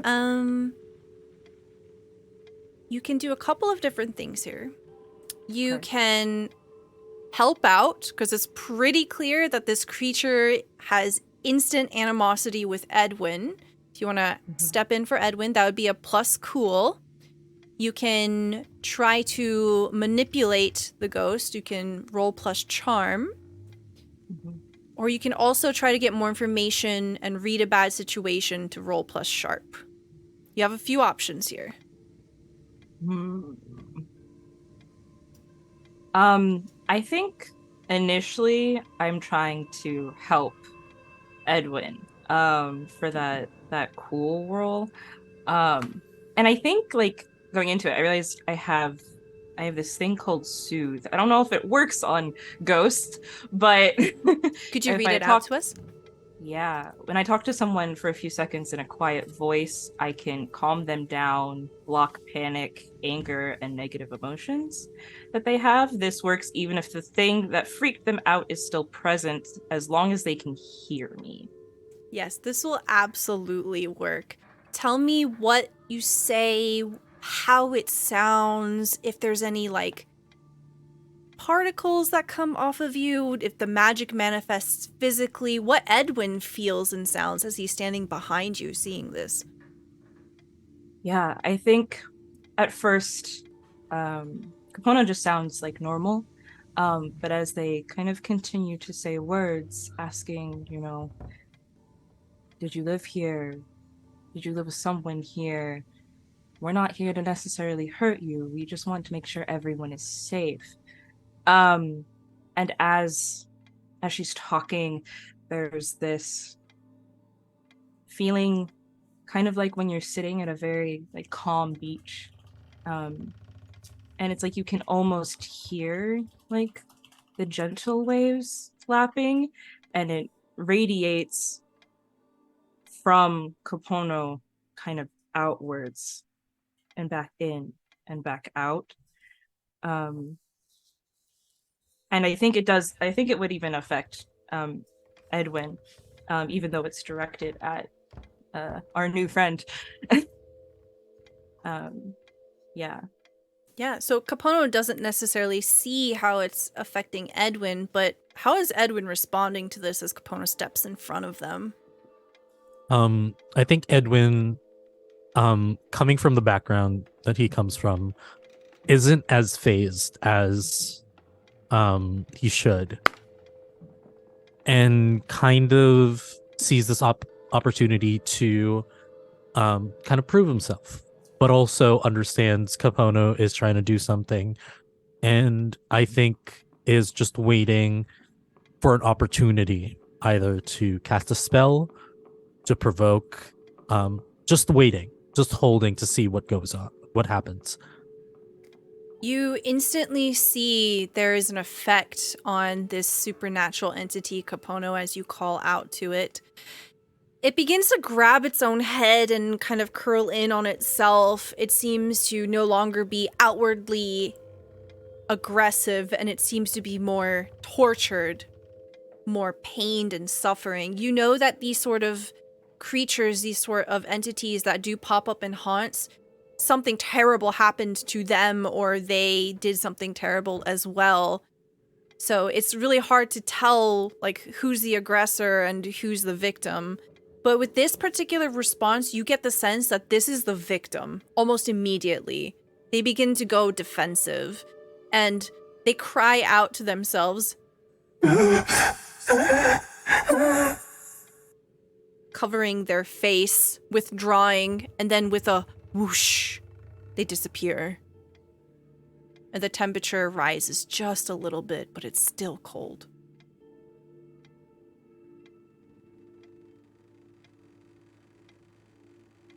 She's still here. I think we should probably go meet up with Mr.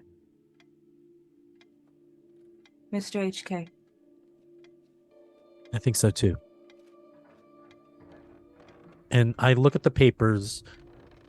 Before we head to meet up with our companions, can I investigate this cipher in case that I might be able to, like, at a glance, figure out what it says or. Yeah, roll sharp, please. Let's see.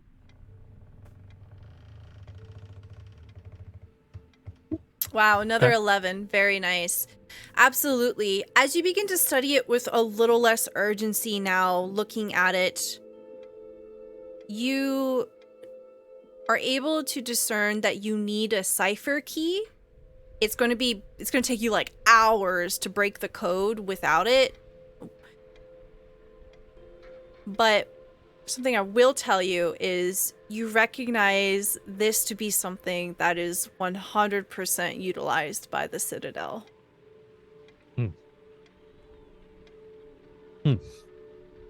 We might not have been the first people here. Let's go. Let's meet up with Mr. Hong Kong and Slug and kind of evaluate our options. I don't suppose you saw anything with names on it.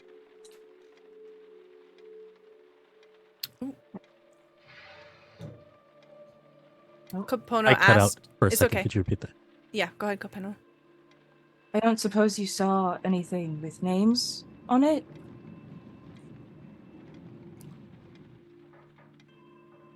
It's okay. We'll cut over to. No. Oh. Did you see anything with names on it? Oh, this is so spooky because like you keep saying it and it keeps happening. Oh. The game doesn't want us to know. Keeps- The game doesn't want us to It know. keeps happening This at is the a sign. exact same point. Yeah. Sorry about that. Yeah, It's please. okay. If I saw something. With names. Names. I'll say with your 11, you did see a name.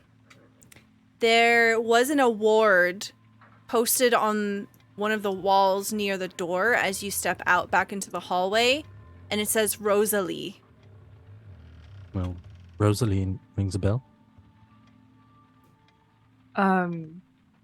As we're like leaving the room, does like the award have like, is it like a picture? Is it like an article, or is it just the name? It's a diploma.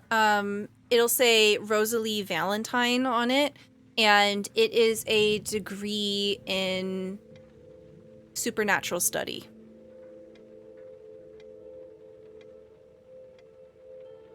Okay. Well then, either our friend is Rosalie or was harmed by Rosalie. Maybe. Maybe. Maybe.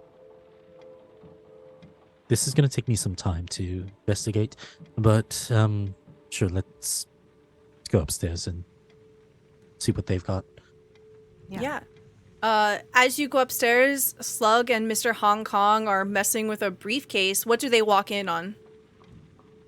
I'm just kind of like finagling with it. I'm like, Mr. Hong Kong. First off, I don't want to ruin this. This is like premium. Yeah. I'm looming over you, trying to coach you, like rubbing your shoulders. I'm like, you got this. Everything. Come on. First time I've ever been massaged on while I'm decoding the thing. I don't think I can do this right now, bruv. You know, like I said, it's gonna be around here somewhere. Oh, hello, Adrian. Hello, Gabano. Oh. You know, I just was getting a little friendly rub from Mr. Our boss man here. Staying limber is important for exercise. I had a little bit of commotion downstairs. Everything all right? You like spill something, or because if you need the bathroom, it's right in here in this room. Sorry about the stench.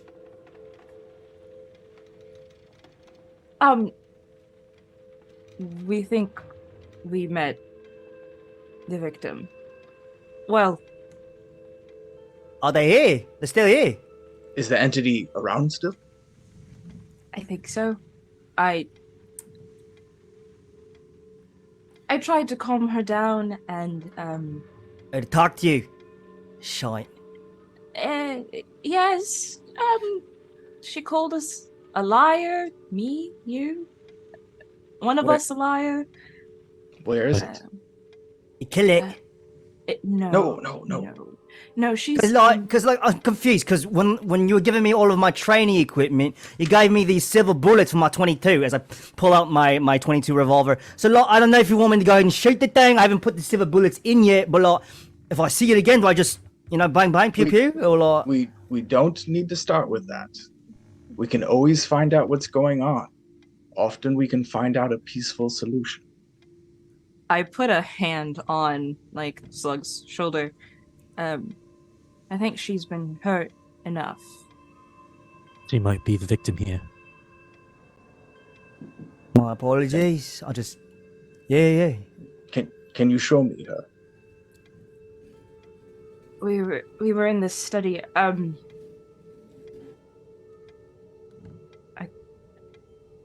Something to do with the papers, and I kind of just point and gesture to Edward. I just show it up. Yeah, as you are showing the papers, they are in this cryptic language that you're not able to discern very much. And it's at that time that you hear a bang, bang, bang, bang, bang in the walls. And you know that this is a thing that happens with certain supernatural entities. They are essentially masters of the haunt, and it is their domain, and they don't like outsiders meddling with their things. It's probably mostly going to be harmless unless they actually physically manifest, such as the light sparking and stinging Slug. But there's clear evidence that there's something here. I immediately go out to the hallway after they say that they think it's still there, and I try to peer over the banisters in the where the big stairs are to see if I can look towards the study. Yeah, you look out in the hallway, you look up, you look down, you don't see the ghost. Upon hearing the banging on the walls, I'm gonna start laughing. Okay, nice, Rich. That's Rich right there. And I'm gonna go ahead and walk over to one of the walls where it recently pounded, and I'm gonna pound back. Oh, you probably shouldn't. Oi! What Cabano? I just. That's I've never seen that before. I know this thing's been around for a while, but this is special. This is TV, but I'm the actor in it, Mr. HK boss man. I'm doing what you do on set. Look, the problem here is those actors can come out alive. One wrong move, and this ghost, this entity, can quite How do I put this in words that you might understand? Fuck you up. So let's take this slow. All right? Mr. Hong Kong snaps his fingers in front of the group and just says, "Everyone, keep your eyes peeled. We don't know how it will manifest or where, but you must be on your toes at all time. It has begun." Hearing what Mr. Hong Kong just said, Slug just kind of has his eyes just like hard trained on Edwin, because like he was trying to take the space, Edwin took it back. Right, bruv. I know what getting fucked up means. I break the gaze. All right, just tell me what to do, everybody. I'm here to do anything you want. Yeah, just tell me what to do.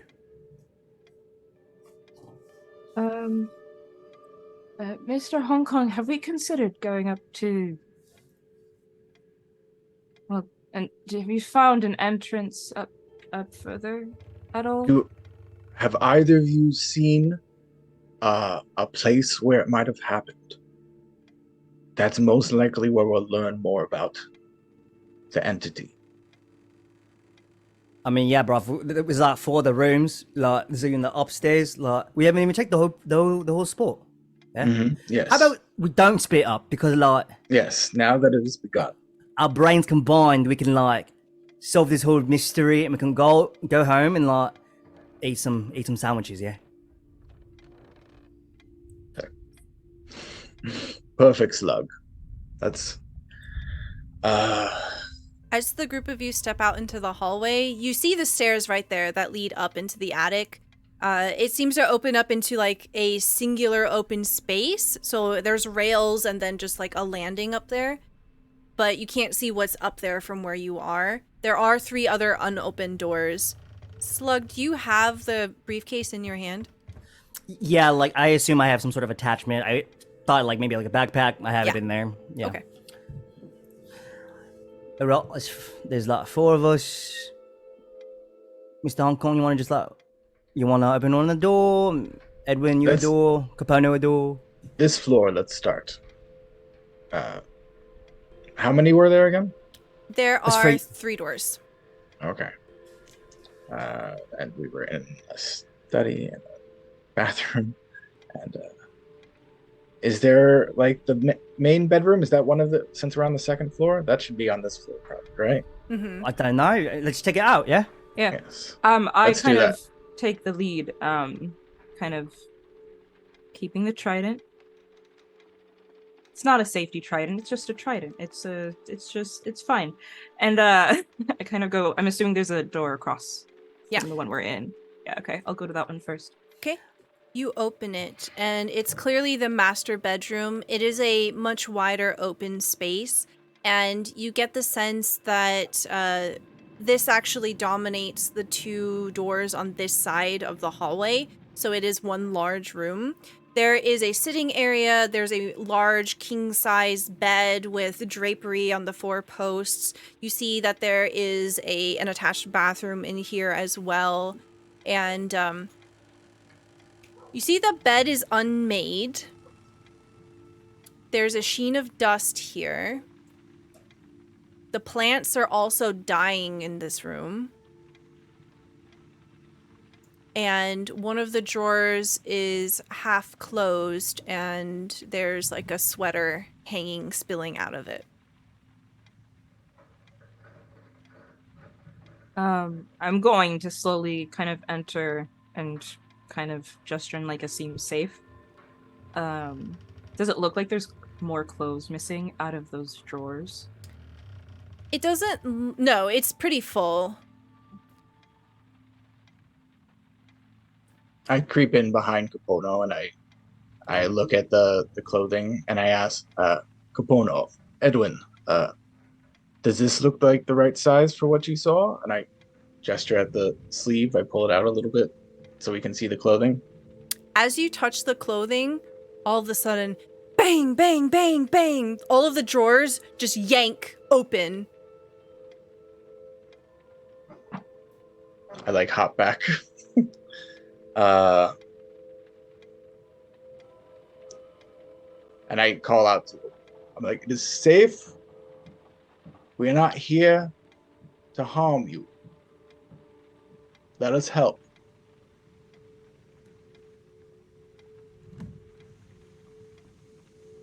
You see the door to the bathroom close. Good sign, good sign. We've Did got that a lock dialogue. Did that lock the door, or did it just close it? It just closed normally. Not aggressively, not quickly. Just normal close. Oh, yeah. Good, good. I head towards the bathroom. Yeah. I wanna While see they're if doing that was that, on purpose. I'm gonna flip through the books to see if there is a piece of paper or whatever, a cipher that's within those books. Ooh, okay. You flip open some of these books on concealment. And as you do, you notice immediately that there's a page that's been ripped out of it. There are no ciphers in it. Okay. Is there a table of contents in this book that's missing a page? Oh, yeah. There's a table of contents, and you kind of like look at the page number that's missing and look. And it is the beginning, it is like the heart of a chapter 10, about cloaking. Specifically, cloaking through use of an altar. Okay. So we might be looking for an altar here. Oh, that's basement or attic, right? Always. It's got to be the spookiest It can be remote place any, in the house. it can be anywhere. Oh, okay. Thank Doesn't you. have to be. I don't know what they're cloaking, but it seems that they tried something. Might have gone wrong. Or even this might have happened beforehand, and maybe this entity is what they're trying to cloak. So Oh, before I forget, I take the bloody rag out of my coat and I give it to Edwin. Can you read something off of this? I think it might be blood from the victim. can I try and do the same thing earlier Yeah. as we arrived? Yeah, use magic. Roll plus weird, please.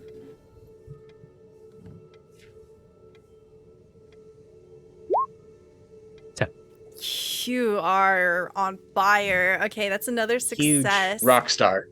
Yeah, so describe to me like how you initiate it now when you have like this physical object.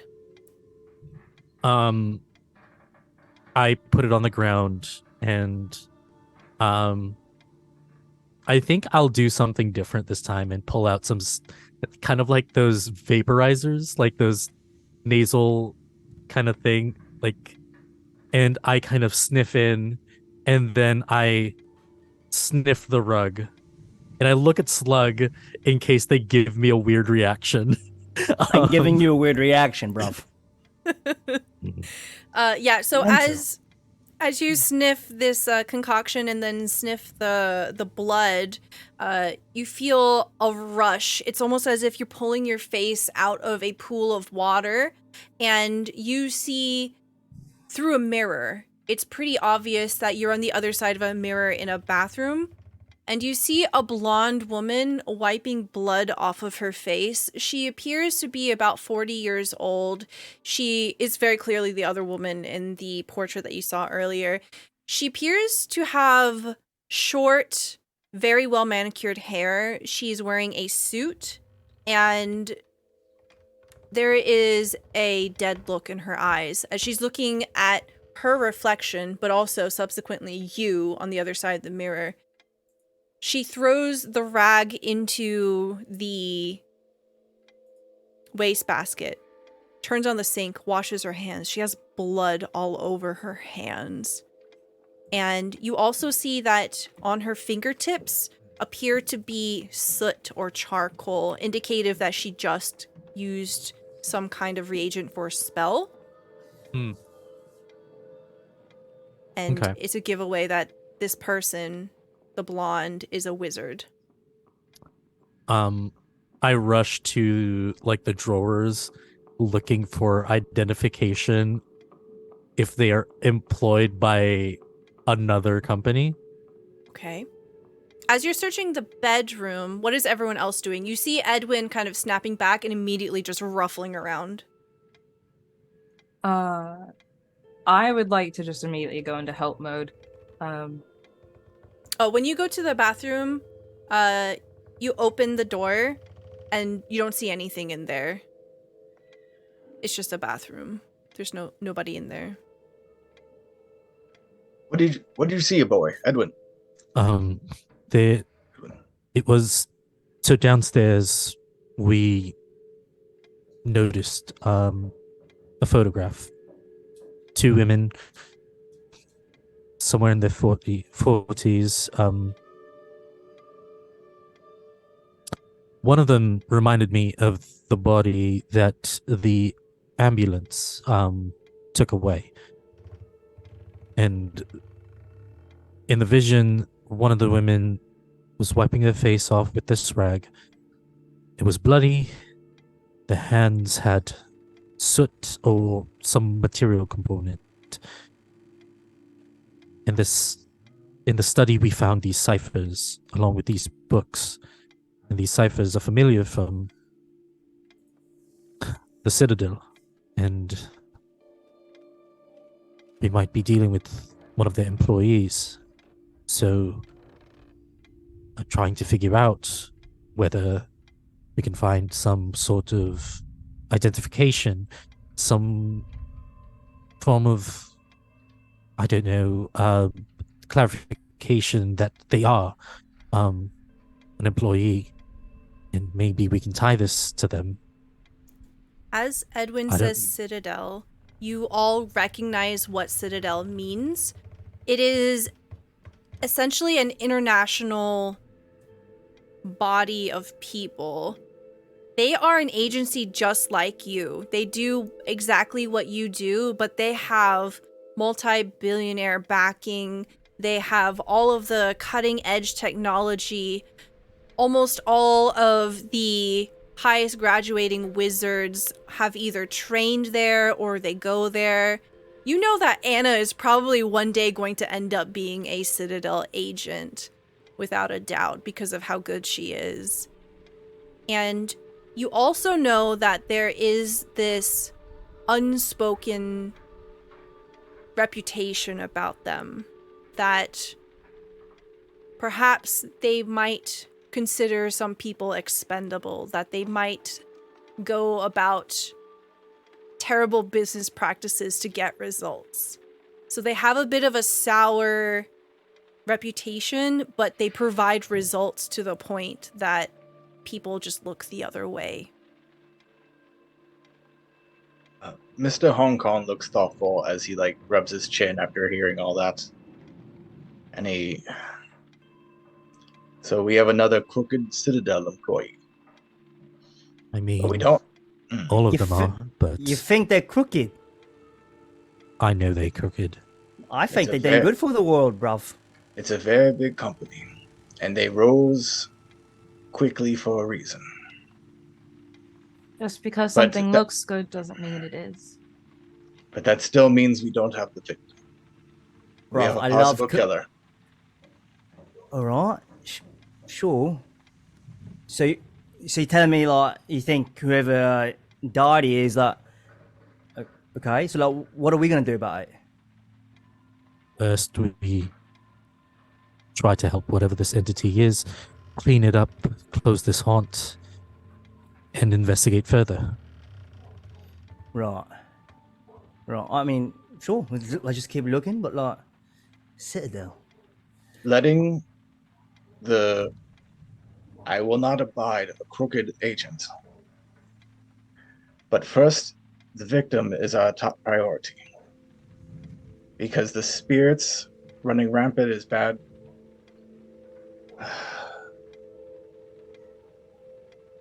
Comma. This is good. I know deep down you believe that. And that's where we go from there. And then we find out more about this crooked Citadel employee. I think I know where this is going, Mr. Hong Kong. You used to be a bigwig over there at the Citadel. They let you go, and so you went on to try to get revenge, made your own company, and now that's why I'm here. To help you bring you up to the top, to be bigger than the Citadel. You got brains. That's smart. I was an actor until 5 years ago. I don't know. Oh. It's not really. But I get Right. But They're I enjoy... excellent movies. Oh, thank you. But yes, Anyway. I enjoy your enthusiasm. Let's keep looking. Edwin, Yeah, you and Edwin's me. pulling the things out of the drawers, trying to look. There's no indicator of like anything like that. This seems to be the wrong room for that kind of evidence. And I think I know- during the whole thing, as Slug was singing praises for Citadel, there's a little bit of frustration and irritation from Edwin as he keeps pulling. There's nothing here.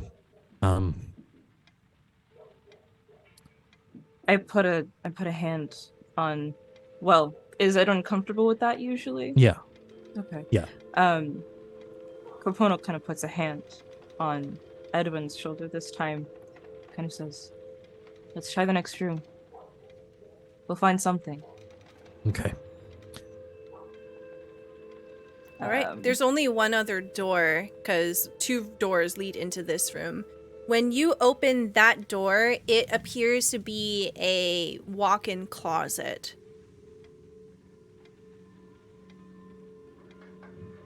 I go in and I check for false openings. Ooh, that's fun. Okay. Go ahead and roll plus sharp. We'll investigate a mystery.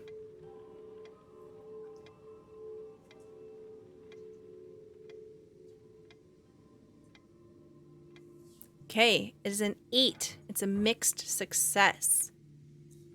There's a lot of clothes in here.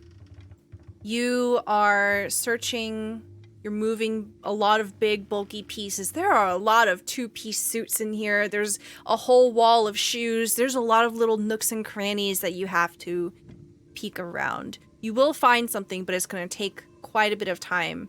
So Mr. Hong Kong begins to search this room meticulously. What is everyone else doing? I call back, Edwin, is there a way for you to do something to help you find where the altar could be? I can try.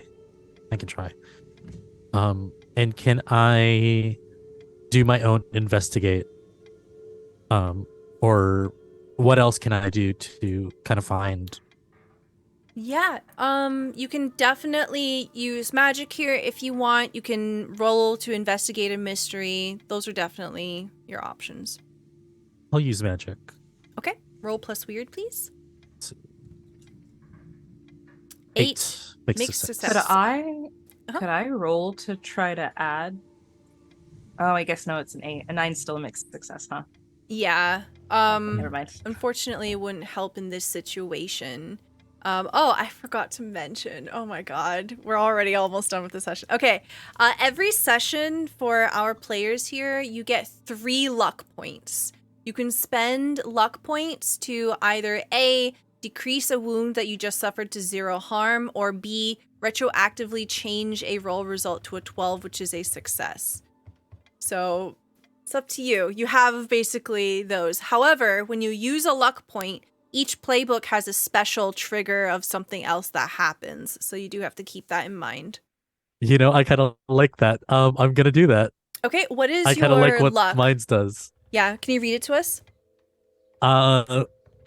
Whenever I mark a luck, you trigger a playbook's luck special. My luck special is when you spend luck, the official council of wizards is going to poke their nose in your business. Okay, yep. So we're gonna go ahead and spend one of your luck points. You have 2 left. Describe to me what your successful spell looks like.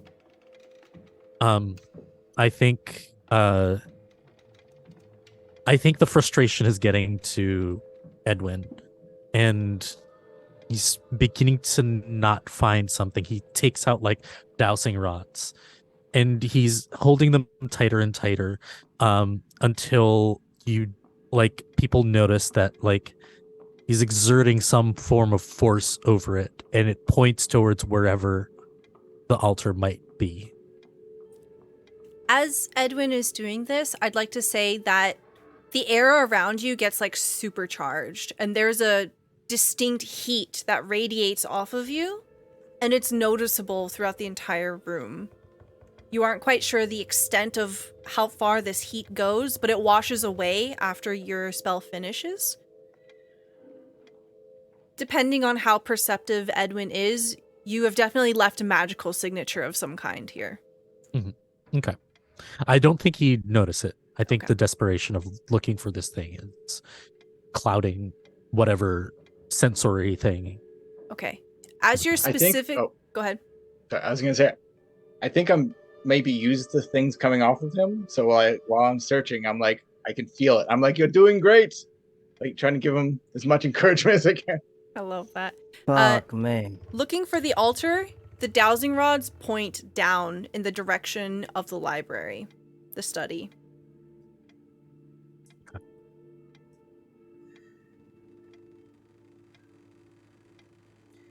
Well, So, this is like, Oh, Down there? Is that Edwin?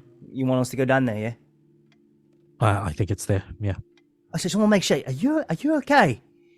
You I know you kind of have this weird look about you, but it's even weirder this time. I'm fine.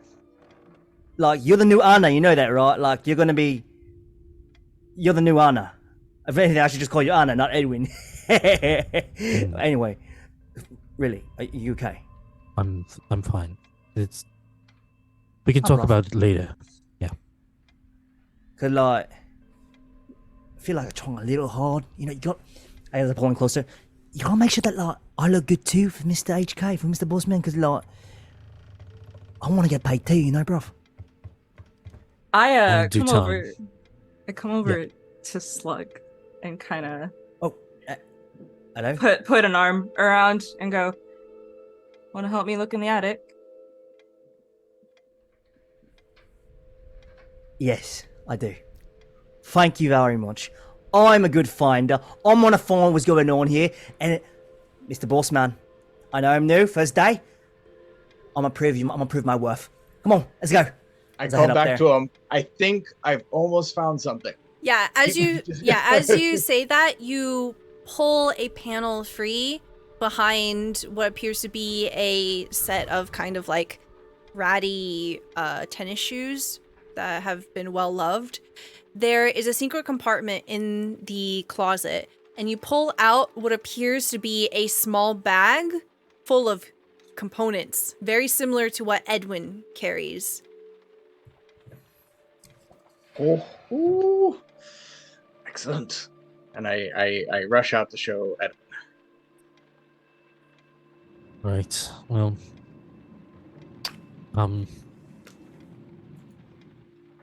Attic, yeah. Guys wanted to check the attic before we proceeded to the study, correct? Okay.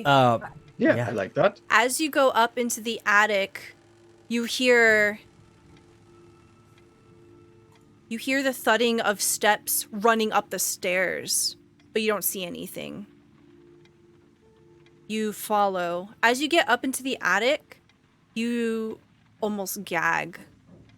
There is a permeating smell of something rotting. You see there is blood splattered across the wall, across the back of the shutters, across the curtains. This is a location of great violence. Someone died here in an excruciating way. You don't see a body, but it's almost perhaps as if they might have exploded. Since Slug and Compono kind of took the lead here going up the stairs, Compono, do you want to be first, or is Slug first here going up the... I think Capono would have been behind you.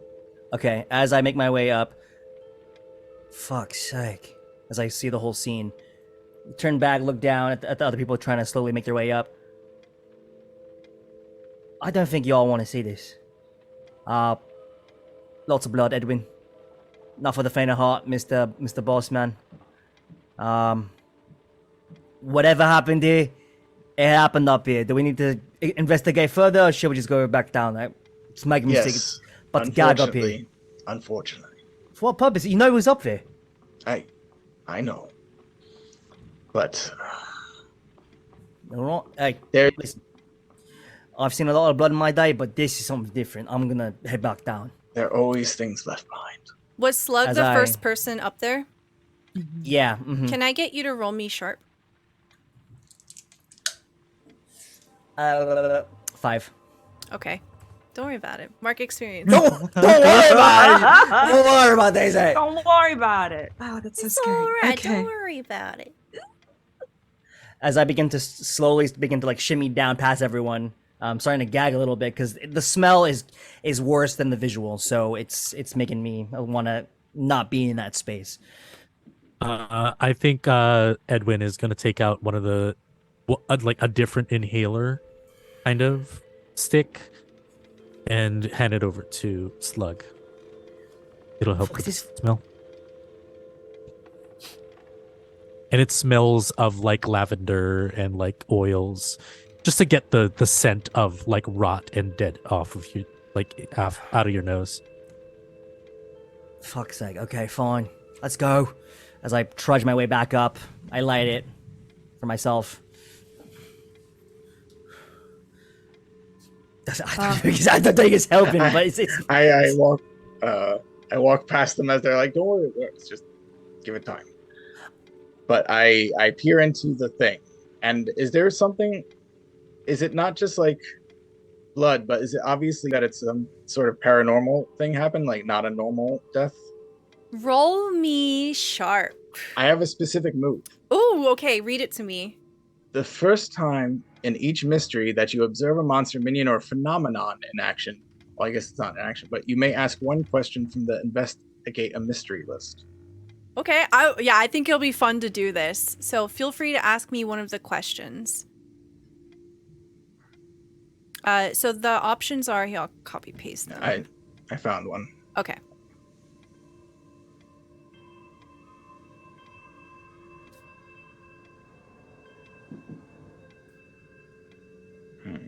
the bloody scene. Something violent. I know. I think we figured out what happened here. Like we got the gist. But Yeah. what is it going to do? Or Okay. no, wait. Mhm. You also don't have to feel limited to this list. That's true. If you want to just ask me any question, I mean, that's fine. yeah. This is the free one. So with the free one, I'll do what is it going to do? Like what does it seem like the intent of the entity is? Okay. You get the sense that the entity is stuck. They are definitely a ghost, and they are unfortunately unable to move on. So very likely they have a physical anchor here somewhere.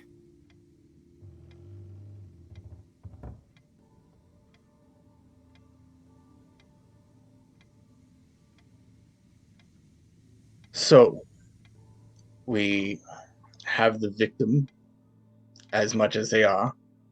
We have a possible killer.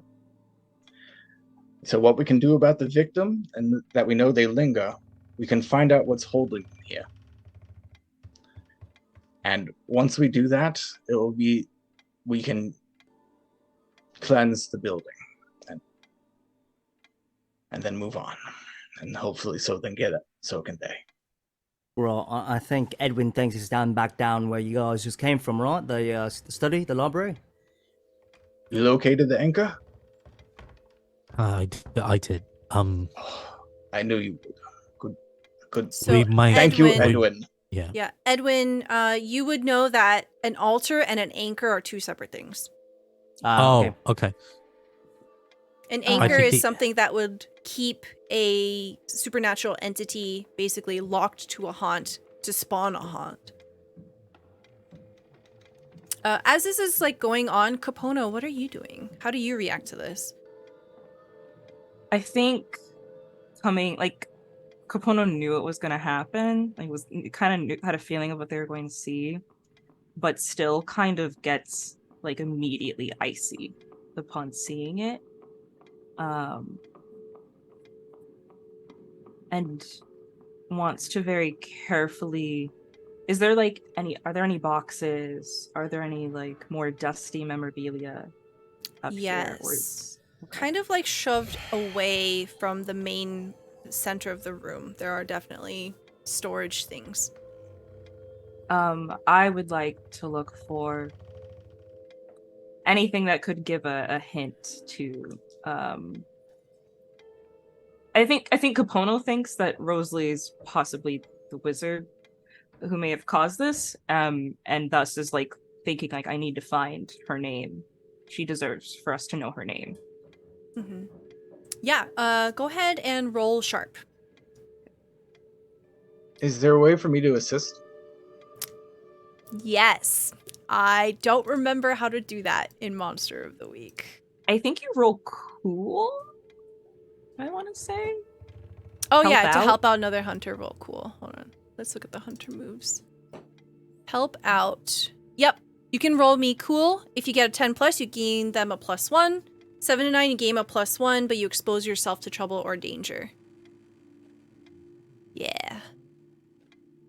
All right, I'll roll that.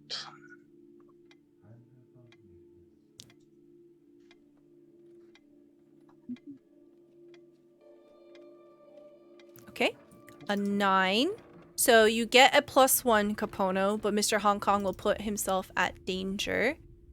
So go ahead and roll me the plus sharp, please. Okay. Oh no. No, it turns your 6 into a 7, which is still a... Well, it helps. It's a Success. partial success, yeah. Yeah. Okay, so here is what happens. Capono, you begin to look through things, and I think Mr. Hong Kong, you see what Capono is trying to do here, and you also begin to look through things. Capono, you are near the window, and something catches your attention. You hear a car slowly rolling to a stop in the street below in front of the house. And as that happens, Mr. Hong Kong, you open up a very, very, very old box. It seems to be a jewelry box. And inside of it, you see an emerald necklace. And on the back of the emerald necklace, it says, "To my love, Rosalie." And as Mr. Hong Kong's picking this up and beginning to investigate it, the temperature in the room drops. Oh, for fuck's sake. Slug, you feel, maybe for the first time, up to you, the hairs on the back of your neck rise. It almost feels as if someone's breathing on the back of your neck, exhaling ice.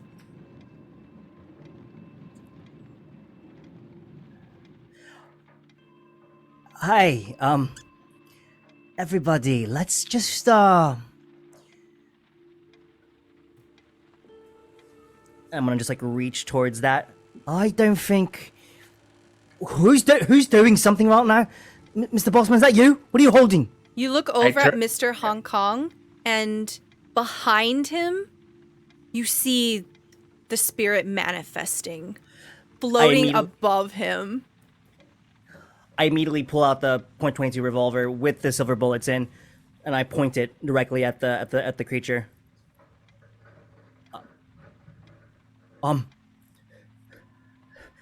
Edwin, Capono, some assistance, please. I hear him rustling, and I don't move, but I turn towards Slug, and I say, "Please, stay calm. I can't let it hurt you, bruv. I can't let it hurt you. You're gonna be... I promise you it won't.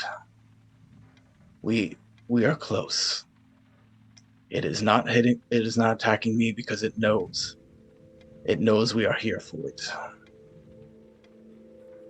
And I take hold of the emerald and say, "Do you want us to give this to somebody? Without looking at them yet, do you want us to bury it? Let me help. Hatred emanates from this creature, washing over you. It doesn't need to speak. You, as someone who has done this before, you know it needs to be destroyed.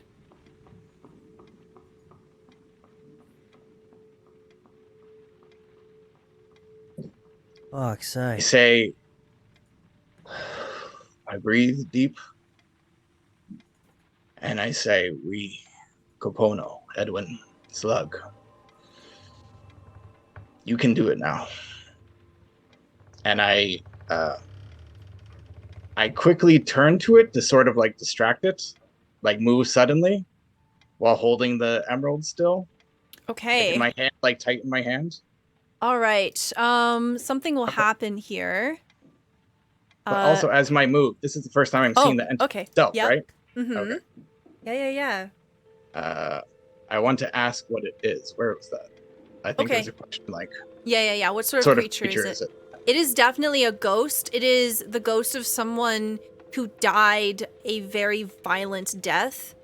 And you get the sense that because with like the different points of evidence that it screamed out liar, it was probably killed by someone that it trusted, someone close to it. A sense of betrayal is in this as well. Capono, you hear a door close, a car door. We have to do this quick. I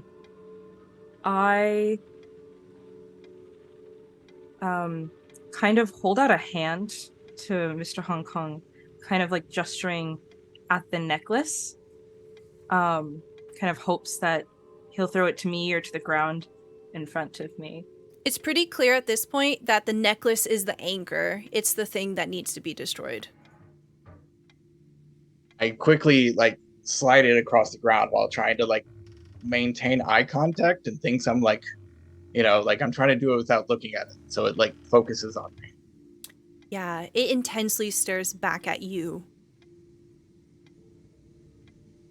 The second that it slides in front of me, I want to turn my trident upside down, and try to stab through it. And if it helps, I could try to cast out evil. Okay, yeah. What is that a move of yours? Yeah, it's a divine move that says I can banish an unnatural creature from my presence if I roll plus tough. Yes, do it. Roll Okay. plus tough. Good luck. Oh boy! Otherwise, shit's gonna get so messy right now. It sure is. Yes, okay. Also, just as a reminder, for that failure, Capono, make sure you mark experience for the sharp roll. But your tough roll is a 10. It's a success. You smash down your trident. Oh, do we see any kind of special effect or anything here? What does it look like? I think there's like almost like the illusion and like almost the force of that like radius of like waves pushing out. And almost just like a twinge of like lightning going up the trident. Yeah. I love that. Yeah. As you do so, these waves of sea mist wash over you. And with each consecutive wave, the temperature just melts away. It begins to get warmer steadily and it normalizes. You see the necklace completely shatter at the effort. And the ghost wisps away like a whisper. You hear all of you voices down at the street. Sounds like there's 2, maybe 3 people talking. Oh, for fuck's sake. Did we lock the front door? Those fuckers. I don't think No, we did. Fuck. I start to bolt down towards the front door. I'll buy some time. Stay out of sight. No, I'll buy some time. we can head out the back. Exactly. Go out the back. I'll buy some time, bruv. What do you do? I am. I'll. Oh, I was just gonna put my hand on Mr. Hong Kong's shoulder, just like, trust the kid. I think he knows what he's doing. Okay. Can I look out the window to see them or what the So, car was? Now that we've Yeah, Yeah. so the windows are shuttered closed. You can peek if you want, but there's going to be a risk of like they see you maybe. I'm gonna peek Okay. before I run away. Roll me, let's see here. You can roll me either cool or sharp.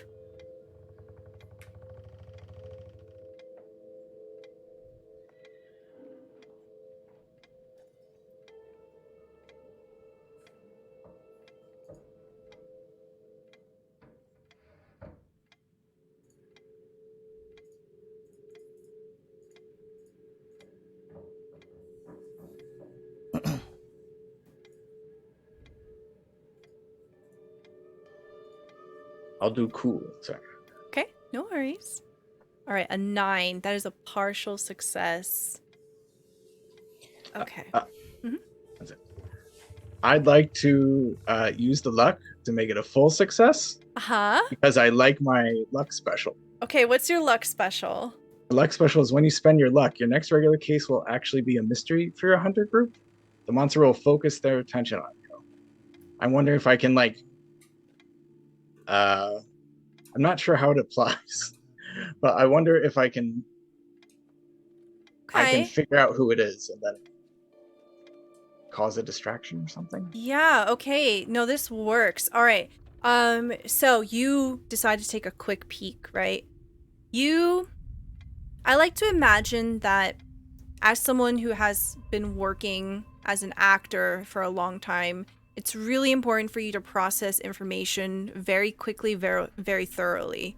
So you have a quick peek. It's lightning fast. It's almost as if you never even looked. Everyone around you doesn't even realize what you're doing when you do it. You are able to tell that the car outside is unmarked, that it seems to be just a regular upper class black sedan. You see there are 2 people in black suits, and there is a woman with blonde hair in a cornflower blue suit. Did I They recognize have... her? You don't Oh, know her, you don't recognize her. I don't think you saw the portrait. Wait, yeah, you don't recognize her. But 100% they give off Citadel vibes. Your Citadel vibe senses are tingling. Is there a window on the opposite side? No, the attic only has 1 window. Oh, okay. But there are windows in the bedrooms below you.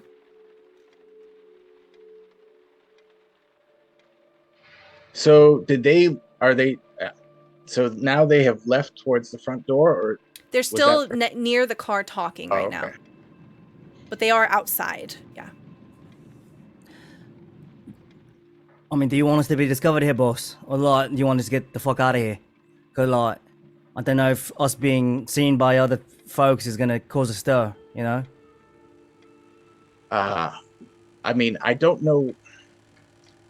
Technically, I should be able to go up to them and tell them we found this bird, sort of investigators' rights, who belongs to who.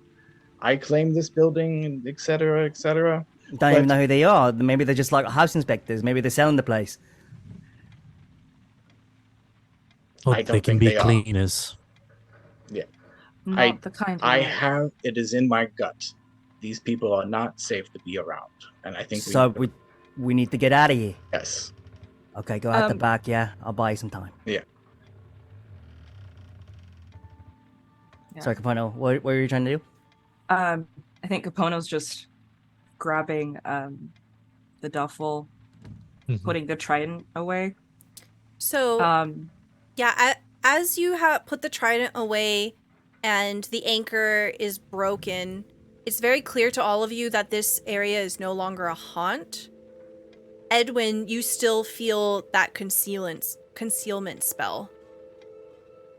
It had nothing to do with the haunt. Look,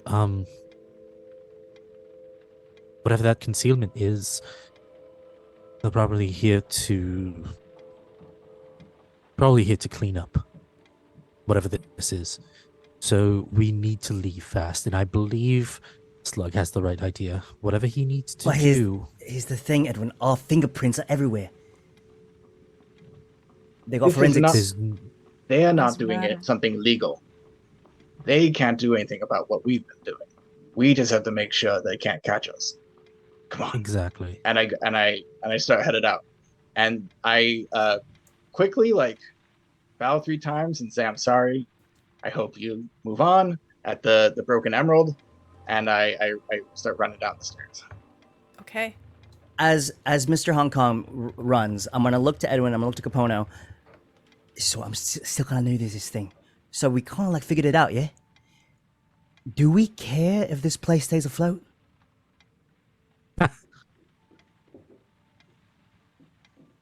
Does that matter? What does that mean? Do But what is you that need to do. As I pull out a cigarette, put it in my mouth, take out my lighter. I grab the Yay. necklace real quick. Yay, before- nay, or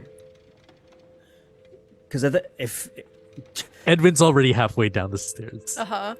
Edwin has agreed to what you wanted to do. okay, I call I- back completely unaware. Come on, keep moving, keep moving.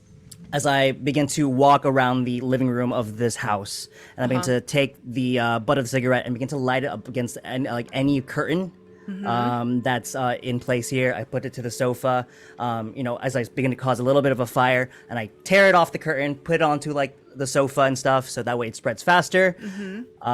Take one last puff, throw it into wherever I turn on the gas, I guess, and Okay. throw it into there, and I begin to walk out before it gets bad. Okay. let's get So there are a few different ways you can leave. Just to confirm, Capono, the emerald necklace, it is shattered. The gem basically is nothing more. The back of it has been pierced, so it doesn't say "For my love, Rosalie" anymore. It just says "For," and it's a hole, and then it says Rosalie. Did you want to keep the necklace? I don't really have time to sweep up everything.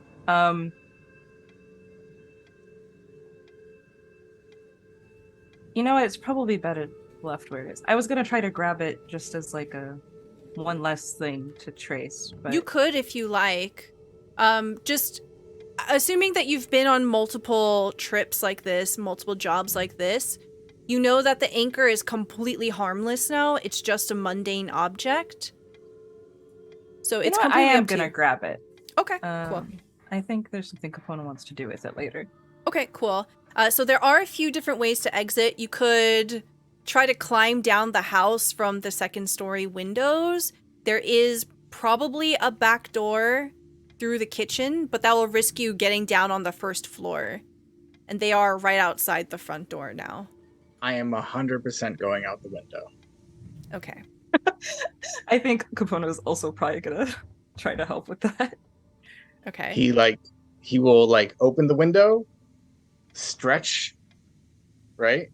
Pick up something heavy, throw it across the hall, hopefully at a window on that side, and then start climbing out. Okay. That's a couple things, but yeah. Yeah. We're going at the back, right? To the backyard? Yeah. Okay. Okay. I hope to make them think I'm going out a different window. Okay. Gotcha. So the two of you go out the same window. Edwin, what are you doing? I am not going to jump out a window. I am going to go to the back entrance. I think I walked down with Slug. I already knew what they were going to do, so I don't even watch and I don't even wait. Mhm. I just leave the door open so it's easy for Slug to make their exit. Okay. Slug, you begin to ignite various surfaces here, and as you take your final puff and throw the cigarette, you step out the back door, and it is smoking visibly. Through the broken window that Mr. Hong Kong had used as a diversion, you see smoke beginning to billow out of that, and you hear panicked voices at the front. of the house.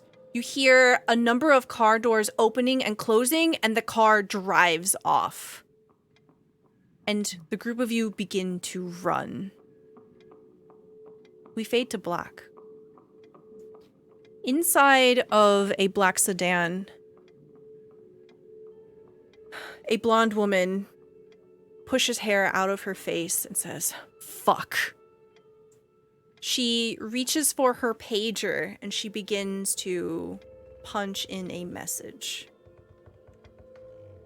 She looks out the window as the car begins to drive across the city. We see the cityscape shifting from the spacious uptown and become more crowded, more dense. People are walking. There's life all around them. But they don't stop in downtown. They keep driving.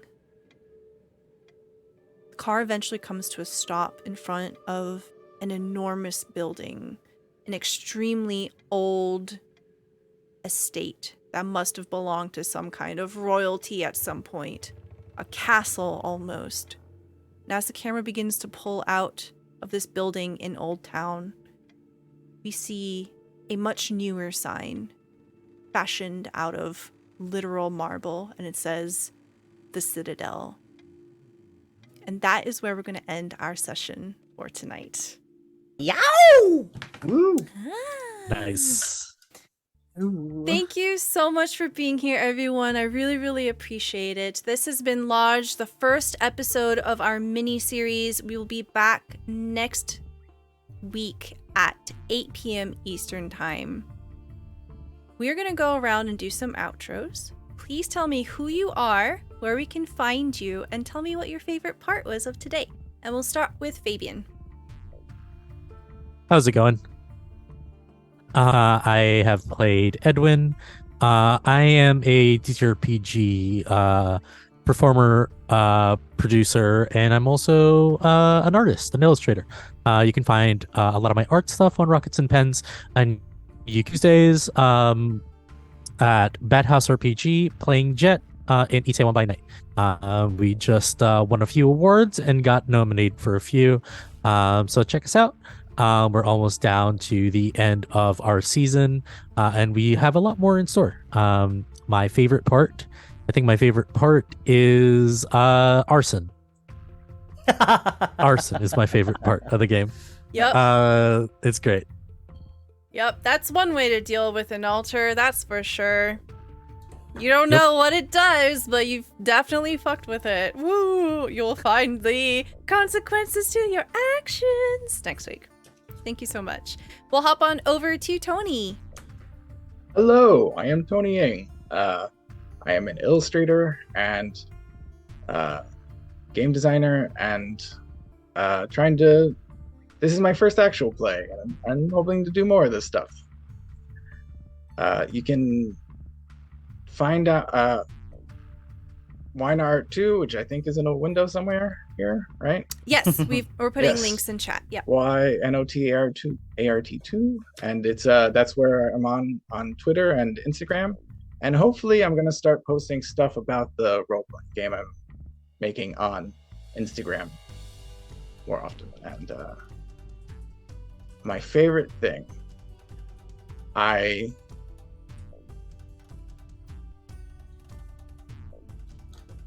enjoy pretending Slug has his best intentions at heart at everything he's saying and not reacting to any sarcasm.